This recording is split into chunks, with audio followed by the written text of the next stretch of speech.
seconds away.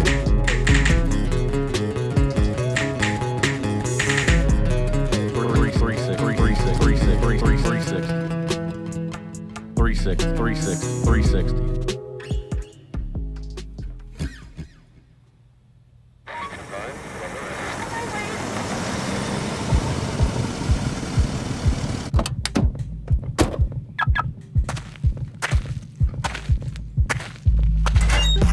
All right. I hope you're ready for some not real entertainment. Get them dollars ready, and don't forget to tip the performers by clicking subscribe. If you want a private dance, you can visit NotRealRadio.com where you can buy a t-shirt and hear all the past performances. All right, thank you, Tidbits. Man, tonight we're going to talk about Netflix Defenders. Watch It Now review of The Void movie, NBA Live 2K18 review. How many stars did it get? That's all the second hour. Let's get this party started. First up to the stage. She's quick to flip her lip, and she's packing snacks. It's the Astroid. That's right, Allie is here tonight. I don't know if she's got an Allie investigation, but we will know if she approves of the show content. That's for sure. One thing we'll know. When he's not winning Grammys, our next performer can be found right here for your entertainment.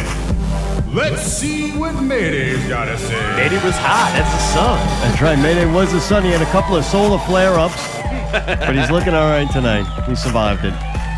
We're going to catch up with zombies eating sheep at the Scoop. That happened. And now, the inventor of his own language and often misunderstood.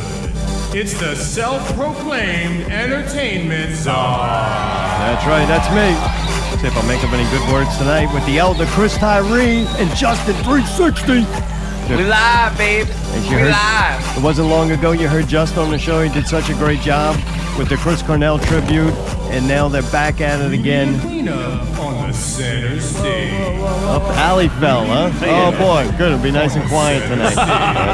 She eats less when she's passed out. I don't know if she's got any snacks over there. Of course I do. You got what you got over there tonight? I got an almond coconut kind bar. I got me a little brown banana here. I'm doing good. A banana. Dude, quality control back there needs a lot of fuel. Dude, last week didn't go too good on Not Real Radio, and the video that we worked on already, I got told that wasn't very good, so Allie will be sure to let me know if I'm doing a quality job for you fucking freak listeners out there. For some reason, Allie cares what you think. Quality control. Yeah. She's like, everything we do, it feels like a step backwards. I'm like, yeah, thanks. I did not say that. I said that video. Not everything we do. Well, I mean, going to the pickle show, I guess. All right, well, this week ain't going good neither already. Thanks for tuning in. Tune in the next week where it might be better when Jared and Caitlin are here. Dude, what's up, y'all? I did that. How are y'all? We're good, man. Dude, Good. we went on the Scoop. Can you believe that? I haven't had a chance to listen yet. When is that going to be published? It's already out. I think it's out right now. I'm surprised you because can find it. Devin has upped his tactics now. Oh, really? He fucking Facebook messages you now. Oh, I thought he's sending you like naked pictures of himself. Oh, No, he's not doing that that. was just me. Only Allie gets those. No, I didn't get that. But I get a link now saying that I got 2 links last time, like direct Facebook message. All right. So I haven't got the latest one yet. So I know Devin's trying to like up his promotion tactics. So I have never received one of these things. Well, you got to sign up, man. Not You got to get once. with it. You got to find it the first time. Yeah, gotta find it the first time. But man, we went on there. I think we did a good job. When I say we, everyone else, me, I guess I was always critical of my performances on things like that. But to go on a show that's that bad and try to make it halfway fucking entertaining is like a major feat. Then they turned the air conditioner off. Yeah. Dude, everybody hung in though. Like true soldiers except for one. I don't give a fuck. It was hot as balls. I don't give a fuck. Allie lost. She lost her. She lost her cloak first. She was the first one down. Allie, were you pleased with your performance? No. No. Good. No. See, I can see that I'm not pleased with myself either. So it's not anything you did. I mean, you suck. I suck. What did you not like about it? What did you do wrong? You talking about the pickle show? Yes. I fucking fidgeted the entire time. I looked so fucking uncomfortable, and it was distracting. The hood was driving me nuts. I kept fucking adjusting the hood the entire time. I kept fucking with my hair. I was trying to get it off my neck. It was fucking hot.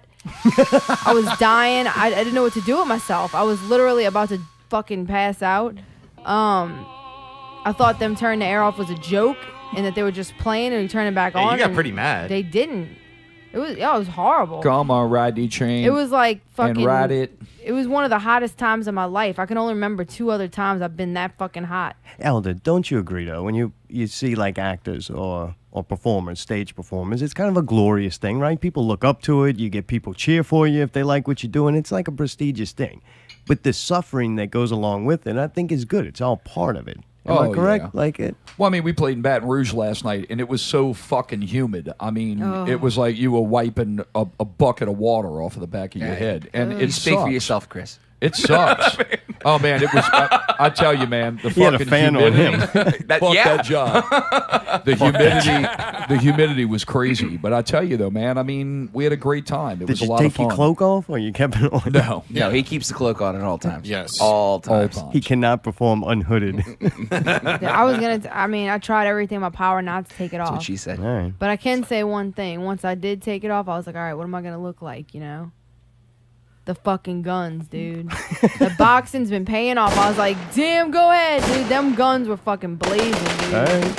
I gotta give myself that. Mayday, did you have a good time? It was better than I thought it was going to be, and it was very torturous with the fucking AC off. That was just horrible. I mean, Well, you're the sun. You're supposed to I be know fucking it was hot. Well, I'm hot all the time. You'd think the sun would get a break a little bit, but the clips. You know what I mean? Y'all did this during daylight or night? Daylight. Daylight. During Oh, The afternoon, hottest dude. part of the fucking day. We got there at 3 o'clock. Ooh. Damn. Yeah. No, we got there earlier. Well, we started at 3 yeah. o'clock, though. Yeah, it was sizzling, And boy. then, you know, we bring a lot of people with us. And Pickle's like, man, I'm going to accommodate and make it work. So it was, you know, Davey, Tidbits, Mayday, myself, and Allie. And all right? Harry. Thanks, Allie. Fuck, give me a fucking break. Devin and Pickle. Right. And then Pickle's like, we have a lot of people tonight. I should definitely have Harry in here also.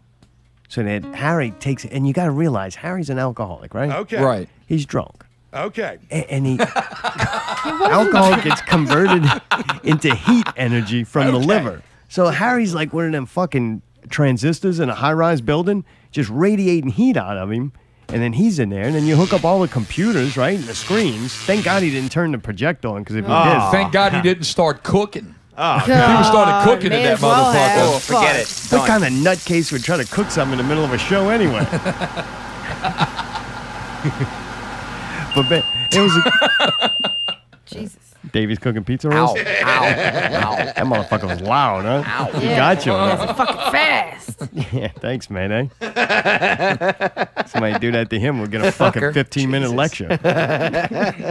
Sounded like fucking Twist Alarm in here. So anyway, I think it was a good show. We did a good job, I think. I don't know. It's so hard to gauge. I think It's not- Tidbits did the best job. What, Tidbits performed kind of like we did last show for the break. Just get hammered and just talk shit. There you go. He did a good job. He stayed in bruh. character the whole Yeah, time, bruh. man. Yeah, I don't know. It's cool that Piccolo provides that out there. Like, we got to make a video and you can visually see us, you know, and do some promotion. So it's kind of cool. Yeah, they did a good job. They had everything set up nice and, you know, felt like they went out of their way to make sure that we were comfortable, you know, other than fucking burning heat. Like a chemical reaction. Satisfaction, yeah. Burning. Hey, it's Because I'm deleted. wearing this fucking cloak on and there's no air conditioning, Well, I'll also say that baby. my cloak was like this double-lined fucking winter cloak where y'all's was just like one piece of thin material. Because you ordered yours and I ordered ours. They didn't have welcome. any that looked cool, so I got the one that looked the best. I didn't think I was going to have it on now. Well, it's like you said, you got to suffer, you know, you got to suffer for the image and for the art and all that Oh, stuff. it's So horrible. Yeah, I There think it we is. had little moments of suffering. What? Yeah, well. Dun, dun, dun, dun, dun, dun, dun, Is this a clip from yesterday? Dun. Oh, y'all lucky. Welcome to another episode of The Scoop. And now,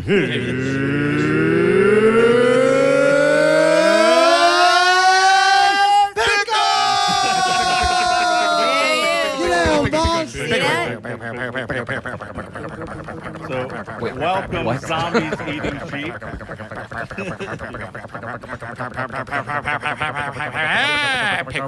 I beat him again. Reigning champion. What is Harry doing here? Shouldn't I be here? No. What is Harry doing here? I was summoned. I'm going to turn him into I a was frog. summoned by the I will diplomat. turn you into... I can tell you right Real now. smart, Harry. You're just trying to help the fucking terrorist. Mr. Harry.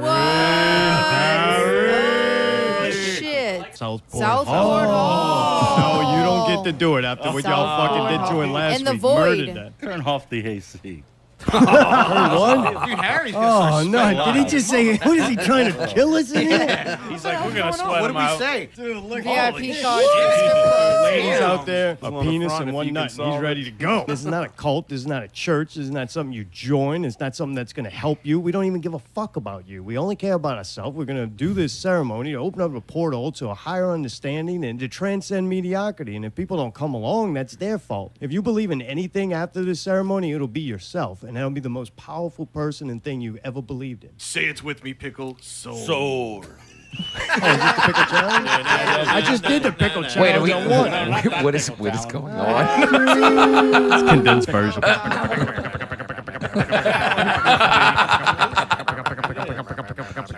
Squid. I'm kind of glad that all came back. 22. 40,000. Multi-millions. Is this multiple choice? I like all these numbers. Are we winning? Ding, ding, ding, ding, ding. I know. Was the lemur hooked up during all this? Sweetie, it was the no lemur. No lemur. Analog lemur. That's right. Hey, man, you guys are fast. Tina Jameson. You Good God. How the Why don't fuck you did fall do on that? the other arm? Oh. That was crazy. Yeah. Oh, Hey. yeah. Oh, God. Again, thank y'all for coming on. It's Thank a huge you. honor to have That's y'all the scoop. here. Be sure to go check it out yourself. Wow. That's a condensed version. Man, they that took out all the us, so that was the hour-long show condensed. God, it's fucking just ridiculous. You'd think I would get tired of it. My favorite is when he was editing the Oz out so he couldn't fuck with him. How long did Oh, that that? was great. How long did that last? 1 week. 45 seconds. Thank you, Pickle. He said a shitload of numbers that Mayday will not be clipping up because the quality is not there. We're going to have him back on this show. But That we look like a sounded pretty box of good, though. crayons, so that was benefit. Yeah. Mayday and I reenacted the total solar eclipse, so that was a neat God. moment. Yeah, that Definitely was tune pretty in for good. that. And I think we did a good job. Justin was completely entertained through the whole thing. He's like, what the fuck is going on here? I'm like, what the hell? We were doing the lemur. There was no lemur there. That is all us. That was us doing the lemur ourselves. It like hurt my Bio-organic brain lemur. because I knew that y'all were just doing that live, and I'm going, "Ow, that hurts! It just hurts. It just hurts my head." That's right. Poor Pickle. No other guess. Like, is he halfway into the intro and we're going pickle, pickle, pickle, pickle. It reminded me of the little guys. I think it was it Sesame Street. They had them little meep, Yeah. meep, meep, Yep, yep, yep, yep, yep, yep, yep, yep, yep, yep, yep, yep. That's what it reminded me of. Fucking awesome. I wish we should have done an hour just going every fucking question. Good lord. Somebody takes over. Just keep it going. Just keep it That's right. going. Can we do it? Start it off. All right,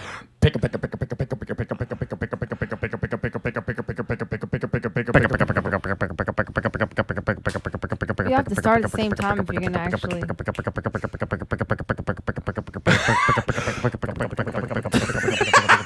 You cheating motherfucker! You cheat. You gotta move your mouth at least.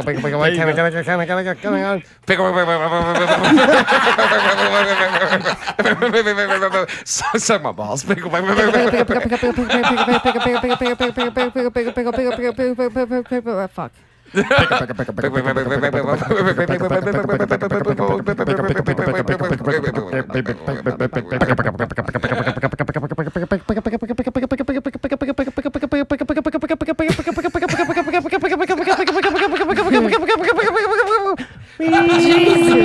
Fuck is this? Pickle. Pick. I'm not doing it again. I only get one take. All right, that was good. Good idea.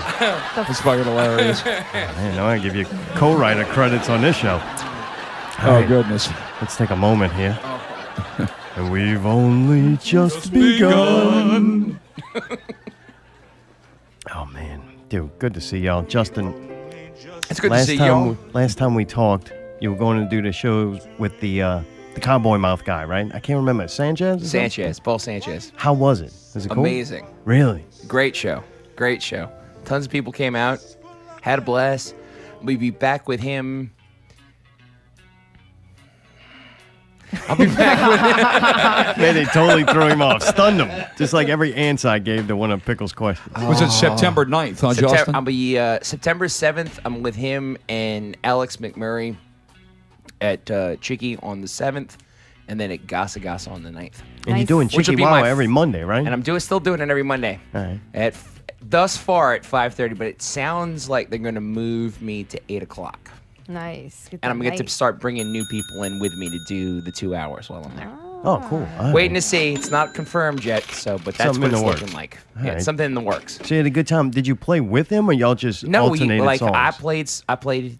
He played a song. I played one of my songs, and we played together. We had a harmonica player. This guy John Herbert. Oh my God, fucking! If you need a harmonica player, always looking for one of those. This is the guy. It was good. I mean, he's just ridiculous. I mean, he sounds like he's an organ just sitting like right. God, that sounds wrong. He sounds like that. I was thinking something else. Yeah. Yeah, and that's why I stopped myself. I'm like an organ God donor? Damn it. Or? I know he's gonna chop that up later. That's flaccid fine. penis. Again, anyway. So he's off in the back, and he's just playing Is he old, along dude? the whole time. Is he old and fat? For some reason, I think you got to be old and fat. Nothing like John Popper at all. Nothing like the guy from Blues Traveler. So he's a Not skinny even black close. guy. He's a skinny white guy. Oh. We'll go there. All right. Good guy, really solid dude, and it was amazing. Like the place was packed, had an absolute blast. I mean, we were up against Corey Feldman, so you know. Yeah. You lost on that one. Sorry. But They didn't lose. The potential of we you didn't falling lose off at all. stage one day. We didn't lose at all. There were over 120 people there. So some people really still like real music. Thank God. Yeah. Thank goodness for that. Yeah. If you get on one of those little Segway things and ride it, maybe people would have went to your show. I mean, no. Gotcha. Look, have you met me? I'm the most uncoordinated motherfucker that you will ever meet. It's amazing you can even stand there. Doing this alone is difficult. Right, you can Let play alone- guitar, Don't but- make me put gum in my mouth while I'm doing that. It's not going to happen. Gotcha. So there'll be no shaking of the hips or anything. No such thing.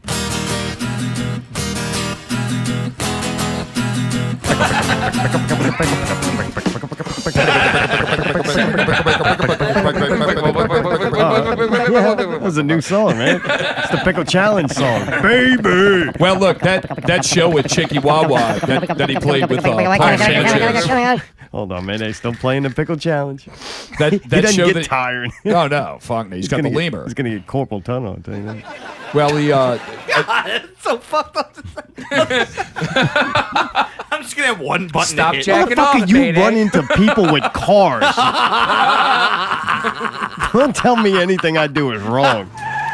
being out in the crowd for that show at Chicky Wawa with Justin and Paul Sanchez, the show was fantastic. And I mean, there was a bunch of people who are friends of Paul that were just kind of like jumping on stage, and it just became like one big jam session toward the end of the show. And it was fucking awesome, man. Really good. Be honest with me. Did Justin elevate his songs from playing with that guy? Like, the guy plays a song and you're next. It's like, fuck. Well, I think what's really cool about it is you're talking about two musicians that have mutual respect for each other, and they're two different styles. So what's kind of cool is that you see a guy who's a really good folk songwriter, and then a guy who's a really good rock and roll songwriter. So you're looking at kind of like two different generations that are influencing each other, and it's fucking impressive. It was a great show. It was a blast. Really Fucking good. right. Yeah, we had. But you gotta, like, after he plays a song, you gotta go, man, I don't want to. You got an extra burden of like responsibility, right? Not even close. No. You were like, I 'cause could bomb and it don't matter. It was you don't even feel that way. Like, the thing about it that was so super cool was just being able to just go up there,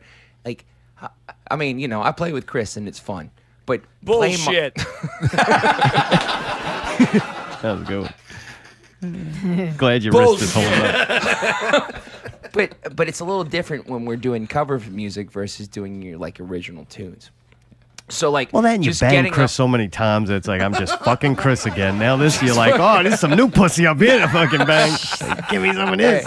Exactly. You got it. You hit the nail on the head. You got a foot fetish? Well, what was funny what's funny is during the show, I'm socializing. That's so wrong. I'm socializing with Justin's family yeah. and just bullshitting with them. I hadn't seen his mom in a while, so we were sitting there talking. My mom is British. And I go to turn around. Start there. Wait, hold on. Fucking right. Shh, shh. My mom is British, and she's got the thick British accent, and everything you hear is never in a tone that's like a normal tone. You know, like when like no offense, no offense. Yeah, it's like no Earl. offense. When Earl talks. No offense to any British people, but y'all know that y'all talk an octave higher than everybody else in the world. Yeah, right. So that's my mother. Way up here when she talk. I can't even do it because I've been screaming my face off for 2 right. days. So we got to keep that in mind. Yeah, keep that in mind when he's talking to Chris. So I'm talking to his mother, and I'm like, "Oh, good seeing you again. Everything's awesome. I'm gonna go catch back up with Karen." I turned around, and Paul's like, "Chris Tarride, Justin's partner, come up and sing a song." I'm Yeah. like, "Dude, come on! You your guys partner? have been sitting here playing shit that's like created by you. That's these excellent songs, and now you want me to come up and sing some fucking." Douchebag fucking Bourbon Street shit. I was like, come on, man. Like, dude, this is not really the place for Frank Right. Rock. So we played right, exactly. Well, we played a Beatles song. I thought and you were that upset that he called his partner. And here's his partner, which is very I trendy know. out here. It's in the like, world. gee, thanks. I already look like I'm gay enough as it is on my stage. Now you got the boyfriend to go with them shirt. Fiance. Yeah, Chris goes, how y'all doing? Just How you like doing? to let you Just know, so you know, I'm happily engaged. I'm happily engaged. To a Check woman. out my fingers. I'm like Mr. Green from Clue, you know? I'm going home to have sex with my wife. No, fuck that. Y'all playing in New Orleans. You should have patted him on the ass. Hi, baby. Hi, baby. Well, we played a Beatles song and the crowd seemed We to did like yesterday. that. So. We sure did that was yesterday. awesome. Oh, cool. Yeah. That was cool. We did Fucking yesterday. right. Yeah, and John, the harmonica player, he was Played right playing the along. harmonica right behind us. I almost said other things, but figured that was probably not a good choice of words. What, he had There his you go. mouth It's good. on the organ? Just blowing away. Yeah, I felt so bad about that situation. Look, here was the end cap of the night. Mayday, Look, I love you. The end cap of the night. I'm with Karen, and she was, come on, let's go see Corey Feldman. I'm like, all right. So I talked to him. I'm like, hey, good show. Everything's awesome. He's like, oh, I'm going to Feldman too. And I'm thinking to myself, this motherfucker ain't going to Corey Feldman. So we pull up to the Feldman show. He doesn't show up. I texted him the next day. I was like, let me guess, you stayed back and networked. He was like, exactly. I said, that's what you're supposed to do. And then after that, I told him, I said, dude, I sincerely apologize for getting on fucking stage. I felt bad. I felt Why? horrible. Well, Because, dude, they're playing this beautiful shit, and we play a fucking janky ass cover song, you know? I started Oh, talking come on. about him and one of my songs that I have. He's like, dude, that's like your best song. So I was like, wanted to kind of like segue a little bit of the other stuff that I do while I got a bunch of new people That's that how are it there. happened. You know how it Right, goes. show them So everything. it's like, well, I might as well, explain to them what else I do other than just, my Monday nights over here. So sure enough, I was talking about all of that, and that's how it came up. It was like, Chris, why don't you come up on stage and play one? I was like, sure, come on, Chris, let's Well, go. he called me out to tell me, say, hey, Chris, I'm about to play your favorite song. And Paul took that as, yeah, Chris, come on up. Come on up so I can, go Do and your favorite fucking song. drink and hang out. Because I'm just like that. When I have musician friends that come up and they're like, hey, can I get up and sing a song? Dude, sing 6. Yeah, Sing right. 7 of those motherfuckers. So. And that's if you're only playing an hour set. But all that aside, man, his show was fantastic. It was It was awesome. a blast. It was an absolute blast. And I'm doing it again. I'll do it again at Chicky, and then I'm doing it at Gasa Gasa. And then I've got a couple of things lined up in November, too. And then I'm waiting to see, because there's some things that are moving in terms of getting this 8 o'clock slot. It may be on Monday. It may be on a different day. And I'm supposed to be doing it and interchanging different, like, New Orleans artists through it. So we'll be doing the exact same thing, just Yeah, with different both people. time slots are kind of cool and beneficial in different ways. Like for us, I gotta come home and take a fucking shower and eat and stuff. Oh, after work. But a lot of people, clean people that have money and work in office buildings, they like to go out right after work. They It's might easier a for crew them. from Yeah, a lawyers exactly. go, a doctors go. Yeah, And 5:30 so you and get- 8 o'clock though. It's not that much of a difference. Well, I by mean, 8 I o'clock might you catch get them on the stragglers tail end in. of them doing their happy hour versus Right. the other guys that want to go home and want to go. We're not coming have a back bite. out till 11 o'clock. Hi, I'm one of those guys. Yeah, right. I'd like to go and actually, decompress from being at work all day before I go and play a show. But that's not what happens. I'm Yeah, unless usually Corey Feldman working comes and going back or straight there. Insane Clown Posse pays, we'll probably There be you at go. your next one. Come on. Yeah, I'm ready. Well, dude, the Elder had a boring weekend, huh? You didn't do shit. You I didn't do nothing? shit. I didn't do Four shit stars. on Friday or Saturday for sure. Oh, really? But All right. I made it all up for it today. So yeah. Yeah. You What'd you played do? last night. What are you talking? Motherfucker. You I- played last night. I played a Of gig. course you did some shit. I played a gig last night, but during the day and Friday night, I didn't do shit. I just stayed home. Gotcha. I You just did chilled play? out. You know Where'd what you he did play? today? Y'all Wait, hold on. jukebox Y'all know here? what he did today, right? No. He went to the dinosaur I expo. know. Fit Thank right you, in. Justin. That's what I was trying to get out of it. D-I-N-O. No. I want to call this bitch out on it. Oh, his new little family life is so intriguing No, to me. it's so amazing. It's so much more exciting than any of the music. Like, you were like, oh, we played, and I'm like, boring. moving on. Boring. Oh, you boring. went to a people. kid- I know a bunch of people that do this shit. Moving on. How was it, Chris? It was awesome. It was a lot of fun. It's cool to see. It's cool to see people put that kind of creativity into something. I mean, it was really great. I mean, you walked onto the main floor, Kiefer UNO Lakefront Arena, and man, they had like full animatronic dinosaurs. It was really, really cool. Good for educational stuff, you know. That's all boring shit. I want to know. What I'm dying to know is, I'm not even going to ask you, Mayday, how long does he continue after the wedding to do shit like this? Like, come on, give me a break. 6 months. 6 months? Is there a pool? Is there a pool? Is there a pool? Oh, is that what we're doing? He's got to stop. Everybody doing call it. in. We're I getting think in he on the genuinely pool. enjoys I it. think No, he's fucking full of shit. He's just in love. That shit wears off. Oh, man. I agree. That's why you didn't take me to see I the think enjoy he my- genuinely enjoys it. I enjoy think he my little pal, I man. think She's he awesome. genuinely enjoys it. I think he really, deep down inside, he wish he was a prehistoric dude. That's I it. mean, wish. He's in there playing caveman. Finally, someone to watch bad cartoons with me. Hey, man, it's fun to go to that Yabba shit dabba with do, kids, 'cause motherfucker. They freak out, you know? They You see know that him. and they freak out. You know him better than any of us. Spend a lot of time with him. He Unfortunately, really yes. likes it. Yes. Oh, I He's guarantee. not faking this. No, he's not faking it. It doesn't matter. It's still gonna Look, get you know, old. for a goof, it would be great to say that he's totally faking it, but Right, I know too well, only too well, that he's not faking it. He's at all. loving every Now, minute. I'll tell Oh, you what's God, fun. If you can catch Wait, it wait. right, but I don't have any video, but going to the trampoline center, and I decided to go jump with her. Oh, you talk world class shit, boy. I know what we need to do for the bachelor party, my guys. body the whole time, my body the entire time is saying, Why are you doing fuck this? you. Thank you. Tyree double jumps himself. Now, this is now. I've learned how to have fun at Sector 6, which is the trampoline center. What I do is Wait, that, Chris, how many times have you been to Sector 6? oh, geez, dude, probably that's her favorite place. Oh, come on. You said once a Oh, week? No, I'd probably say twice a month. Get the fuck out of here, This man. kid's spoiled. So look, oh, dude, look, $10 for an hour. It's fucking great. Look, $10 and she wears herself out. It's fantastic. But this is how I've learned how to have fun. This way you can't Right. just let that Just one look at slide. Yeah. This is how I've learned how to have Bad fun as with that this dude shit. on the harmonica.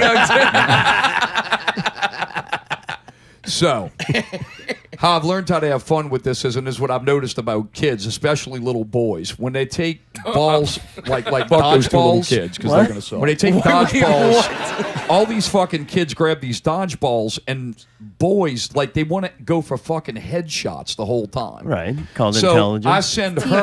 I send her into the dodgeball pit, and the boys are trying to hit it. Well, what I do is I stand on the sideline, and I grab them, and I just fucking hit them from long range, because I got the arm strength. So I wait till they're jumping. Dude, I'll headshot them when they're in midair and watch them just drop. It's fucking awesome. Jesus.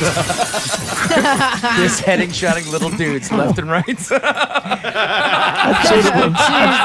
Teabag. but look, I'm starting to think the elder was the kid who never won anything, so now he's got a kid. He's going for his revenge. Like, So now look. he's just the biggest kid out there. the guy guy who's the referee that makes sure that everything There's a the kids aren't. referee? Oh, yeah, How do you think this motherfucker's fucking- immortal?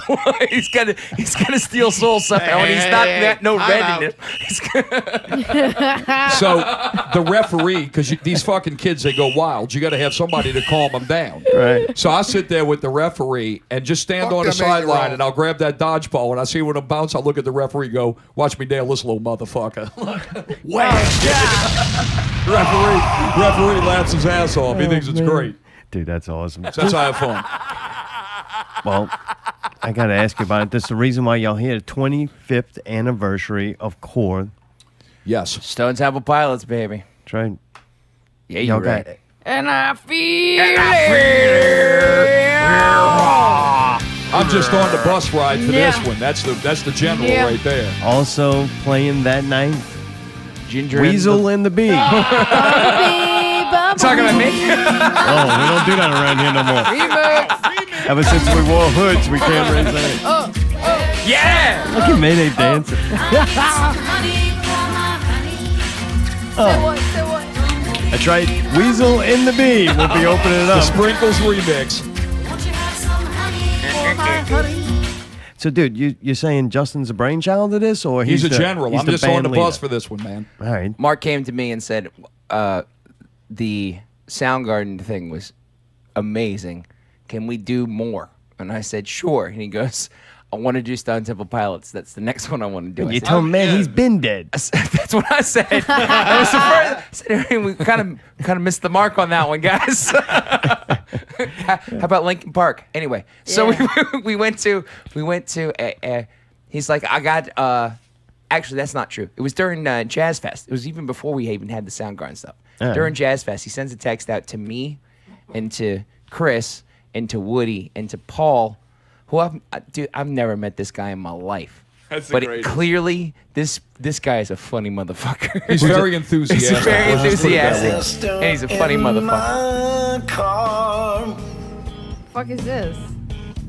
Falling farther from just what we are. Who is that? What's that? Is that the dude? Is that him?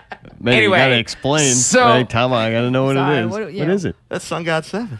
Is Oh, it that's really? Paul? That's really Paul. Is that how you That's talk Sun about God it? 7, Oh, yeah. can we hear it again? Driving faster in my car. All right, that's almost it. I thought it thought it was was Harry. Solar Baby. All And chat about an hour ago. right. And this is the guy? The one singing? What else Took you a got look on there? around, say which way the wind blows. That's right. He's on it with Y'all know. Pablo is singing, Chris is singing, Paul's singing, and That guy's I'm gonna singing. sing? Oh, this is gonna be awesome. Oh yeah. Just watching the show over and over again. All right, well, there'll be more dead bodies after Pablo this one. singing? Pablo's singing. That's awesome, So man. Pablo's gonna be in on it, and then we got Jesus resurrected from the dead, Nice. Two Mexicans. This is going to be awesome. Yeah. resurrected from the dead. He's coming in to play bass. Ray and Woody are splitting the Woody. drums, and then me and Leo are gonna be playing guitar for it. All right, Nice. fucking right. Very And Ju- excited about Justin, you're singing a couple too, aren't you? yeah, it's planned out that way, but it is also my birthday. Oh, So it's your there's a birthday. good chance that I may not be singing. Might not be playing much neither, huh? Happy birthday, baby. Yeah, motherfucker. Well, good. That's gonna be fun. I like the bunch of different singers and shit. I think that's Yeah, gonna be neat. so- So, Yeah, it's I'm gonna be a excited. revolving cast of characters. it's gonna be cool. We're gonna do a little bit of stuff that's like in their catalog, and then we're gonna do this one, plus a bunch more. I'm singing this Right one. off the core. Right off the core, and then we're gonna finish it up with a couple extra stuff, just so like you get a good variety of Stone Temple Pilots. Because I mean, clearly you can't do a 45-minute show with Stone Temple Pilots. Oh, Right. maybe you could, but Yeah, you can. They got so many hits, man. Well, looking up some Stone Temple Pilots things, I found something that I didn't know. Their original name was Mighty Joe Young. Yep. yes, And then they changed their name to Shirley Temple's Pussy. yes, that's just where they get the STP from. And then they ended up with Stone Temple Pilots. Oh, so STP was originally Shirley Yeah, Temple's Pussy. Shirley And then they were Temple's like, we Pussy. need another Something 3 anagram. words Yeah. to Yes. equal STP. Because they spent the money on the logo. They even had a logo? They had the logo. They took the old STP, Yeah. oil can, and used that as their. What's the name of that? Around and then they did that. The guitar player's name, Dean DeLeo. Was that who he is? Dean and Leo. No, Dean DeLeo and there's another fucking guy. Robert DeLeo. Robert DeLeo. Well, the guitar player told Weiland that, I always dug the STP symbol. Why don't we do something with that? And that's how they got it. But yeah, Mighty Joe Young was their first name, and they had a blues band in Chicago that had the name, and they got sued, so they had to change I got a it. little change in So my that's how it pocket. works. Go So and somebody else change had a your band called finger Shirley leg. Temple's Pussy? No, it was called Mighty Joe Young. Oh, all right. Yeah, and then when they changed it to use the STP logo, that's the first one they used. I never heard the Shirley Temple's Pussy one before. I've never heard that. I have definitely heard that. That's funny. That's really funny. I can't believe They you're. had to know that Wait, they hold couldn't on, do it. What? hold on. We gotta have this Hold on. conversation. All right. I can't believe your computer's working.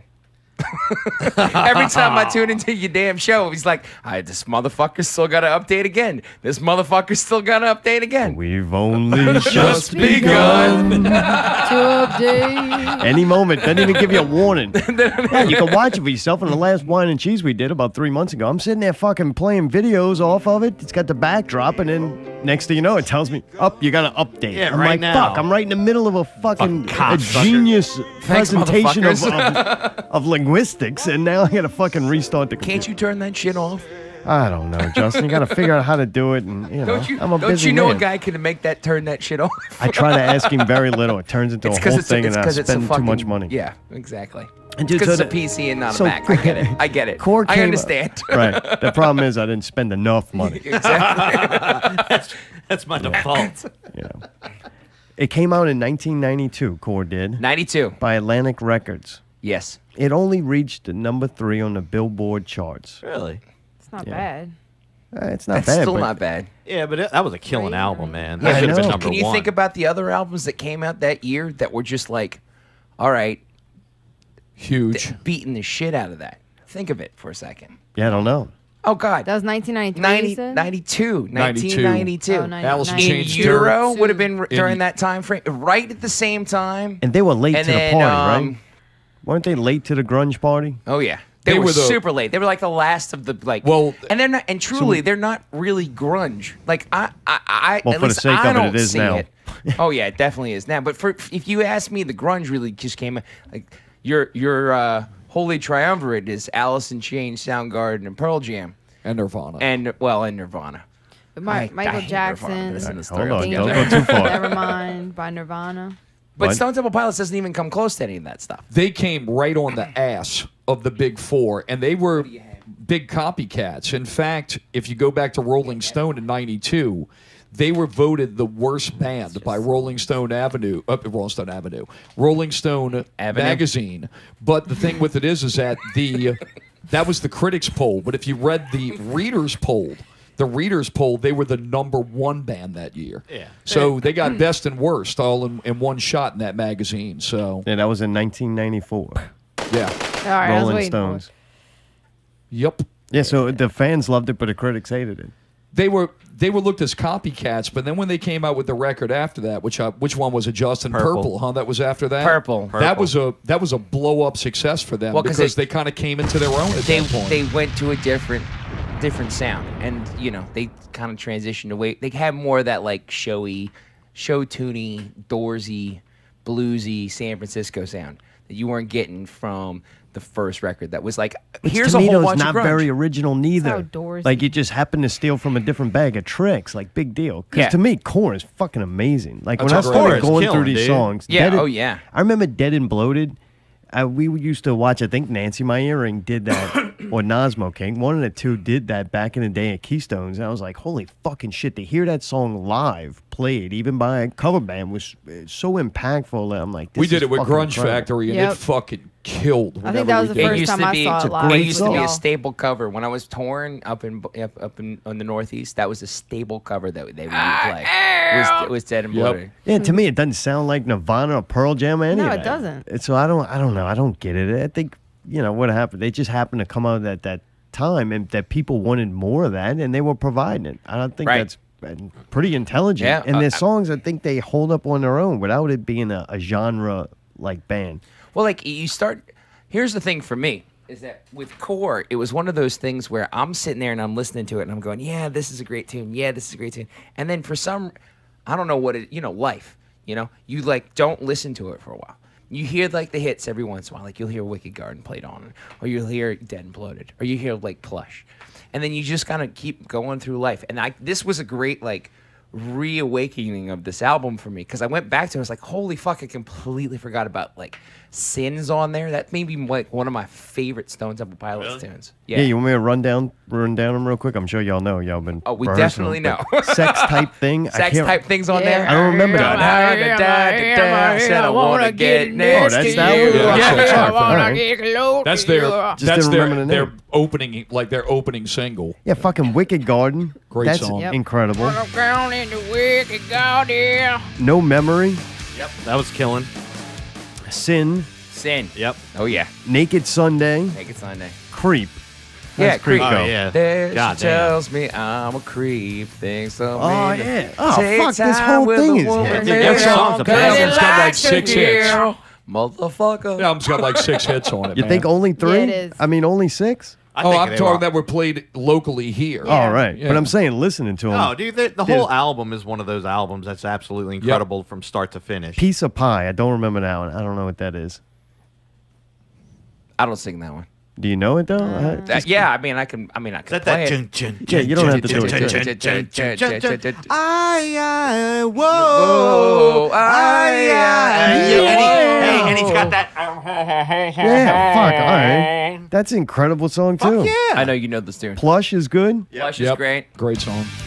Wet My Bed. That was actually. Oh god, dude, that was one of my favorites. So that was recorded. That was a. Yes. Such a great tune. That I'm was kinda glad recorded. Paul's the It's one singing this one, 96 too. seconds. And it was Scott Weiland and Robert DeLeo. Yeah. And they were just fucking around in the studio waiting for everybody else to get there. And this came out. Yeah. Yep. Wet myself, wet my bed. I readied it all for her, clean sheets, incense. He was one of those performers more than anybody else in the grunge movement. So that they could say they were copycat or whatever. No, he he was was the a closest performer. thing to the modern day Jim Morrison that I Agreed. think we 100%. had. 100%. To- At that time period, he was 100% Jim Morrison. agree. A lot of those guys that were in the, I call them the Big Four out of Seattle. A lot of those frontmen, man, they were very aloof kind of guys. Weiland was really out there. He was a fucking performer. rock star, Yeah. man. He was a performer. He kind of like had that Axl Rosey kind of dance kicking and shit. And Yeah. He was really. I saw them open the first time I ever saw them live. They were the opening, the support band for Megadeth, and they were fucking amazing, man. I mean, just awesome. Really, really good. Just to go back to it, you remember they reached top 3, right? They had to deal with Rage's self-titled album that was out. Yep. Okay, and The Chronic.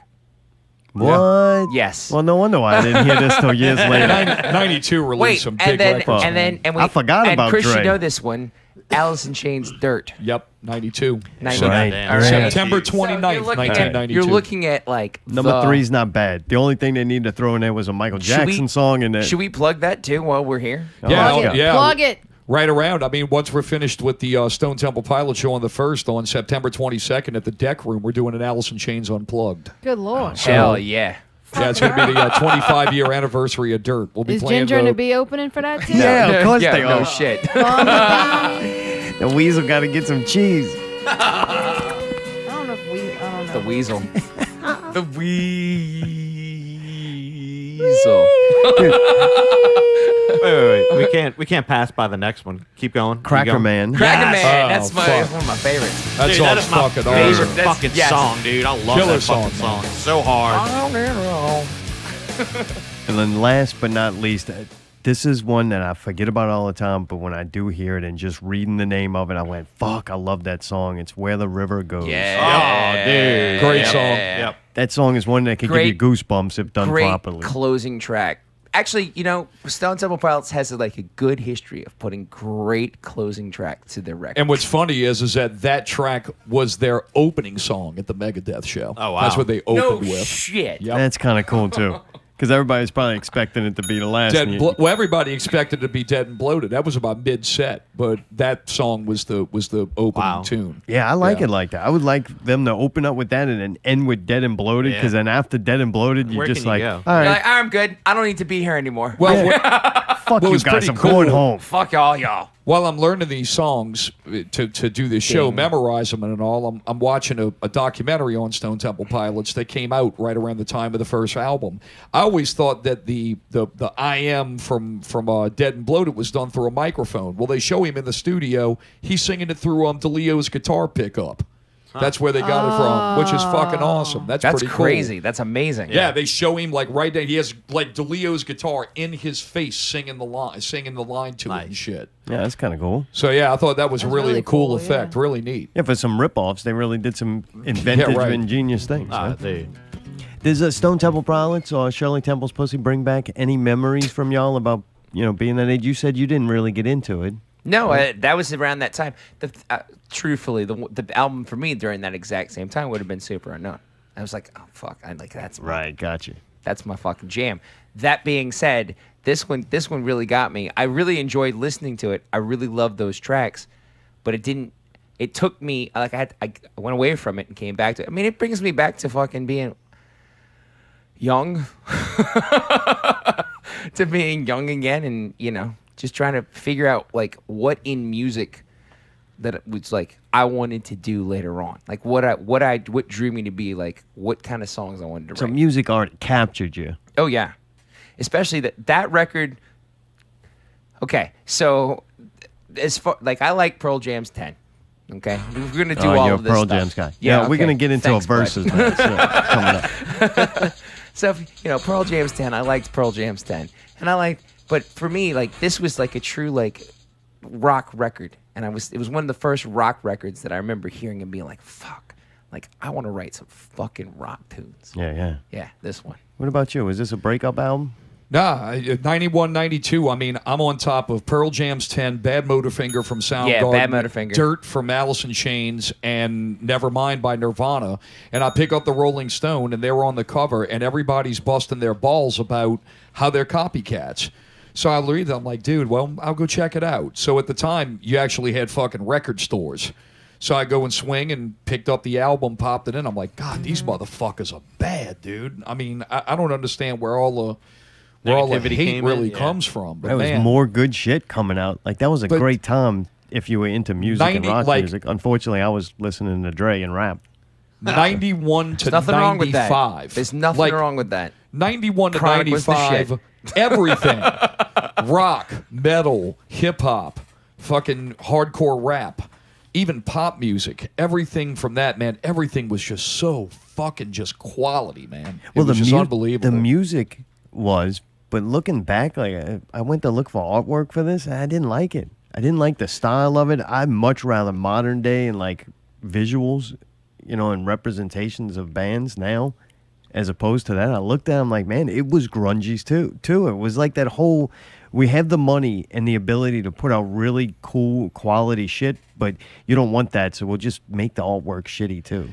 Well, I think that's the thing. The whole thing with the music was, and at the time, the statement of these bands, we came off of a very excessive decade of music. I mean, man, you're talking about going from teased hair and spandex pants and outlandish-looking fucking guitars and huge stage shows. To how many flannel shirts can you wear? Yeah, right. I mean, we went through a cultural revolution. I mean, it was the 1960s all over again with disenfranchised youth, and I mean, that's what the music reflected. It was a lot angrier and a lot more angst. And, I mean, it was really fucking cool. I actually, another band from the 90s, 311, I listened to an interview from their lead singer on NPR, and he was saying, he was like, we came in... When we blew up, he's like, there was all this shit going on like Nirvana and Alice in Chains, and at the time, all of this disillusioned youth stuff, he's like, I couldn't even really identify with that shit. So we just kept our shit happy, and we were who we were. And they sold gajillion records. But they wrote quality, after all the good musicians died, 311 was left. Yeah, right. And them in Blink-182, like, thanks. That's that post-punk, late 90s. Dude, Justin, can you see if my pen for the Surface is over there? Since you're so impressed with it, let's try to take it up a notch. It'll be right behind the Brookstone monitor. Dude, I got a game to play, right? Y'all want to play a game and see? I'm curious to sure. see. We got to do it quick, though, because I got other shit I want to get to. I don't see shit. All right. It's going. No big deal. It's all right. No, I don't know what a fucking pen is. See them? All right, well, that's the biggest thing I forgot, and I'm doing all right. It's Great. probably in the top pouch of the bag up there. All right, so anyway, we're going to play a versus game, and I'll try to remember the answers, but I think I rigged it in a way that it'll be simple. We're going to go opposite, though. I'm going to let Justin go first. Yeah, and sure. I don't want y'all to do it together because it might change the outcome. So I'm going to give you 2 band names from the grunge movement, and you just give me a winner, which one you like better. Okay. Stone Temple Pilots versus Mudhoney. Stone Temple Pilots. You've heard of Mudhoney? Mm-hmm. I've never even heard of it. Mm-hmm. You had to think about it, though. I did. Yeah. They're good? Yeah. Just don't have maybe the catalog that Shirley Temple's Pussy has? Yeah, that's probably more of it. No, it's just that I just like the fact that I You're just trying to like be a fucking the tune's hipster? better. No, I I just like the tune's Mudhoney better. because no one knows who they Because are. no, I don't like Mudhoney as much as I love Sons of Pilots. I mean, I'll go listen. When I'm thinking about grunge, that's the question, the first thing I'm going to go to is Stone Temple Pilots over Mudhoney. Gotcha. All right. Alice in Chains and Mother Love Bone. Oh, Jesus. What is Chris? For me? Yeah, yeah. Oh, fuck you. I'm going to go Mother Love Bone. Really? Yeah. I know. See, He's I never gonna heard hate of me them for neither. it, too. It doesn't matter. He'll have his turn. It's not supposed to end with y'all agreeing, believe me. Yeah, that's fine. Pearl Jam versus Hole. Oh, Pearl Jam. Oh, Are you God kidding me? damn. That's the first one I disagree with you with. No. Oh, come on. Fuck Pearl Jam. What? Anyway. Are you serious? This is not about me, but yeah, I fucking hate Pearl Hey, Jam. this is me pretending to All right. play guitar like Courtney Love. And it's still better than Pearl Jam Fuck to me. you. You're fucking. Sorry. No Yeah, way. dude. exactly. Nirvana? Let me over. Oh, I don't like that. I don't like anything Pearl Jam. I did. am. That's why he's going to live forever. All I right, am. Dull heart. I am. One good song, and that's it. so still more than fucking Pearl Jam. No way, dude. All right, Nirvana versus Screaming Trees. Oh, God. What's up there, Giggles? Can I answer this one? Yeah. Go ahead, Mayday. Are you cutting the trees down? Level in the forest. This is supposed You're to be the wood easy. chipper. This is first round of the playoffs, This man. one's easy. Nirvana's for that. For All the right. Screaming Trees. Soundgarden. Although I do like that one song. Nearly Soundgarden. Lost You. I do like that one song. Fuck that. One song don't count. Nirvana had at least 2. Soundgarden and versus the Melvins. Fuck you. I got him on that one. Son of a bitch. You almost destroyed the place. Good save. Don't break my Pick one. microphone. You gotta pick one. I gotta pick Son one. of a bitch is not a qualified answer. Can I have phone a friend? No, this is only your opinion. I think I might have to go with. I think I have to go with Soundgarden. No. It's damn close, but That's another one though. Catalog, right? catalog. Yeah. What's your favorite Melvin song? No. That's it? No. All right. It's a weird name for a song, but I've heard weirder. All right, so we got Stone Temple Pilots versus Alice in Chains. I don't have a fucking pen. Stone Temple Pilots I and don't have Alice to in fucking Chains. tell you, dude. You can't scroll it without the pen.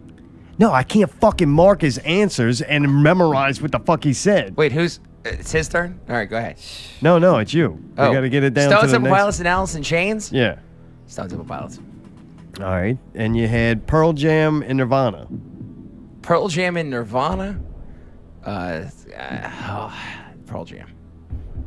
All right, and I fucked up and didn't put enough of them. Pearl Jam and Soundgarden. Yeah, Soundgarden. Easy. Soundgarden and Stone Temple Pilots. Well, good Soundgarden. You're supposed to say Stone Temple Pilots. You got a show coming up. Yeah, Soundgarden was Stone over. Temple Pilots too, but All right. you know, I mean they're close. It's a close. So Soundgarden that's a was hard your- one. your That's favorite. like a, you know, yeah. Gotcha. Oh yeah, Soundgarden's my favorite. All right, yeah, I But that remember you doesn't mean saying this that. show's not gonna suck. This show's gonna be a fucking incredible. That first round was pretty hard for you, though. Fuck yeah. It was harder than I thought because I wasn't a fan of, some of these. I don't even know who Mudhoney is. Tarride, what about you? You ready? Stone Temple Pilots, Mudhoney? I mean STP because their songs are so fucking great. But I know exactly who Mudhoney is. I got mad respect for those guys. But Really? I want to mean, go check it out now. Mudhoney, real quick. Mudhoney, the lead singer of that band, was a guy named Mark Arm. Okay, he had a band called Green River. Green River split up. Half of it became Mudhoney. The other half of it became Mother Love Bone. Oh, holy shit! So he's really got two bands on it. They're fucking great. He's the only guy, Mark Arm, that sat back and said, while everybody else is exploding, I don't want to be a rock star. Fuck y'all. I just want to write songs and do my thing. They waved all the money in front of his face, and he said, fuck all y'all. Gotcha. And it's pretty awesome. So. But you're still going with Stone Temple Pilots? Yeah, man, because I mean, I like the songs, man. It brings back a lot of memories for me, you know? Right, So, gotcha. Alice in Chains? I mean, Mother Love Bone. We can pick Alice in Chains as the winner, but I mean, I'll go through all the exercise because I like it. Oh, it's already over? It's not even a competition. I mean, dude, Alice in Chains is my favorite fucking band of all time, man. Really? Oh, dude, hands down. I kind of knew that, too. I mean, you did a project. I mean, I love them, man. I mean, I love that fucking band. They can do no wrong. You know, I mean, even with the new singer, man, there's shit in there that's phenomenal. You know, and I like it. I mean, but I like going through the exercise. Well, what about Pearl Jam? You like Pearl Jam? What was my choices? It's not a good couple of choices, but it's Pearl Jam and Hole. I'm going to take Pearl Jam over Hole. Yeah, because, dude. But what about Pearl Jam versus any of these other bands? Pearl Jam's low on the list for me. I got you, right. Low on the fucking list for me. Yeah, me too. I mean, I like the only album, I like their first two albums. Everything after that's bullshit. Yeah, but the thing with it is, wait, that's hard to say because I mean that's like writing two incredible albums and then fucking. But here's the difference, though. Stone Gossard and Jeff Ament were responsible for the majority of the writing of those first two records, and then Vedder took over and they became a coffee house band. I'm not really a big fan of Eddie Vedder. I think he's a pretentious douche. The only thing I like him in is Temple of the Dog. Yeah, and because I don't think he's doing a whole lot. Because he's barely doing anything in Temple of the Dog. Right. Yeah. Temple of the Dog is a phenomenal record. That's a great album. I mean, I'm going to take Alice in Chains and Soundgarden and Stone Temple Pilots because I mean, I'm a metal rock guy, and those are more to my musical tastes. So I'm going to pick that shit above the other stuff. But like, mad respect, man. I saw the Melvins open for Tool years ago. They were, I was there. Fucking awesome, they dude. were amazing. Was that the one when back at UNO? Yes. Yeah, and then Buzzy played with Tool. They played Stinkfist with them. Yes. That was cool. And the Melvins did have kind of like that cult-like following. Like, if you were a Melvins fan, you fucking were hardcore into it. Mm-hmm. I need to find the name of the documentary, but they had a documentary that was filmed about the Seattle music scene. But what was great was it was all the small players. They had a couple of big guys in it, but Kim Thale, the guitar player for Soundgarden, says straight out in the video, if it wasn't for the Melvins, none of this shit would even be around. Those fucking guys were the legends of all of us. They were the legends of the Seattle scene. That's all cool. of us ripped them off. I mean, that's pretty much what he said, you know. Nice. Well, dude, next thing I got. Another game. Y'all ready? Sure. It's the Czar Challenge. Are y'all ready for the motherfucking challenge? Y'all can help each other out on Are this. y'all ready for the challenge? That's right. It's who the fuck said that?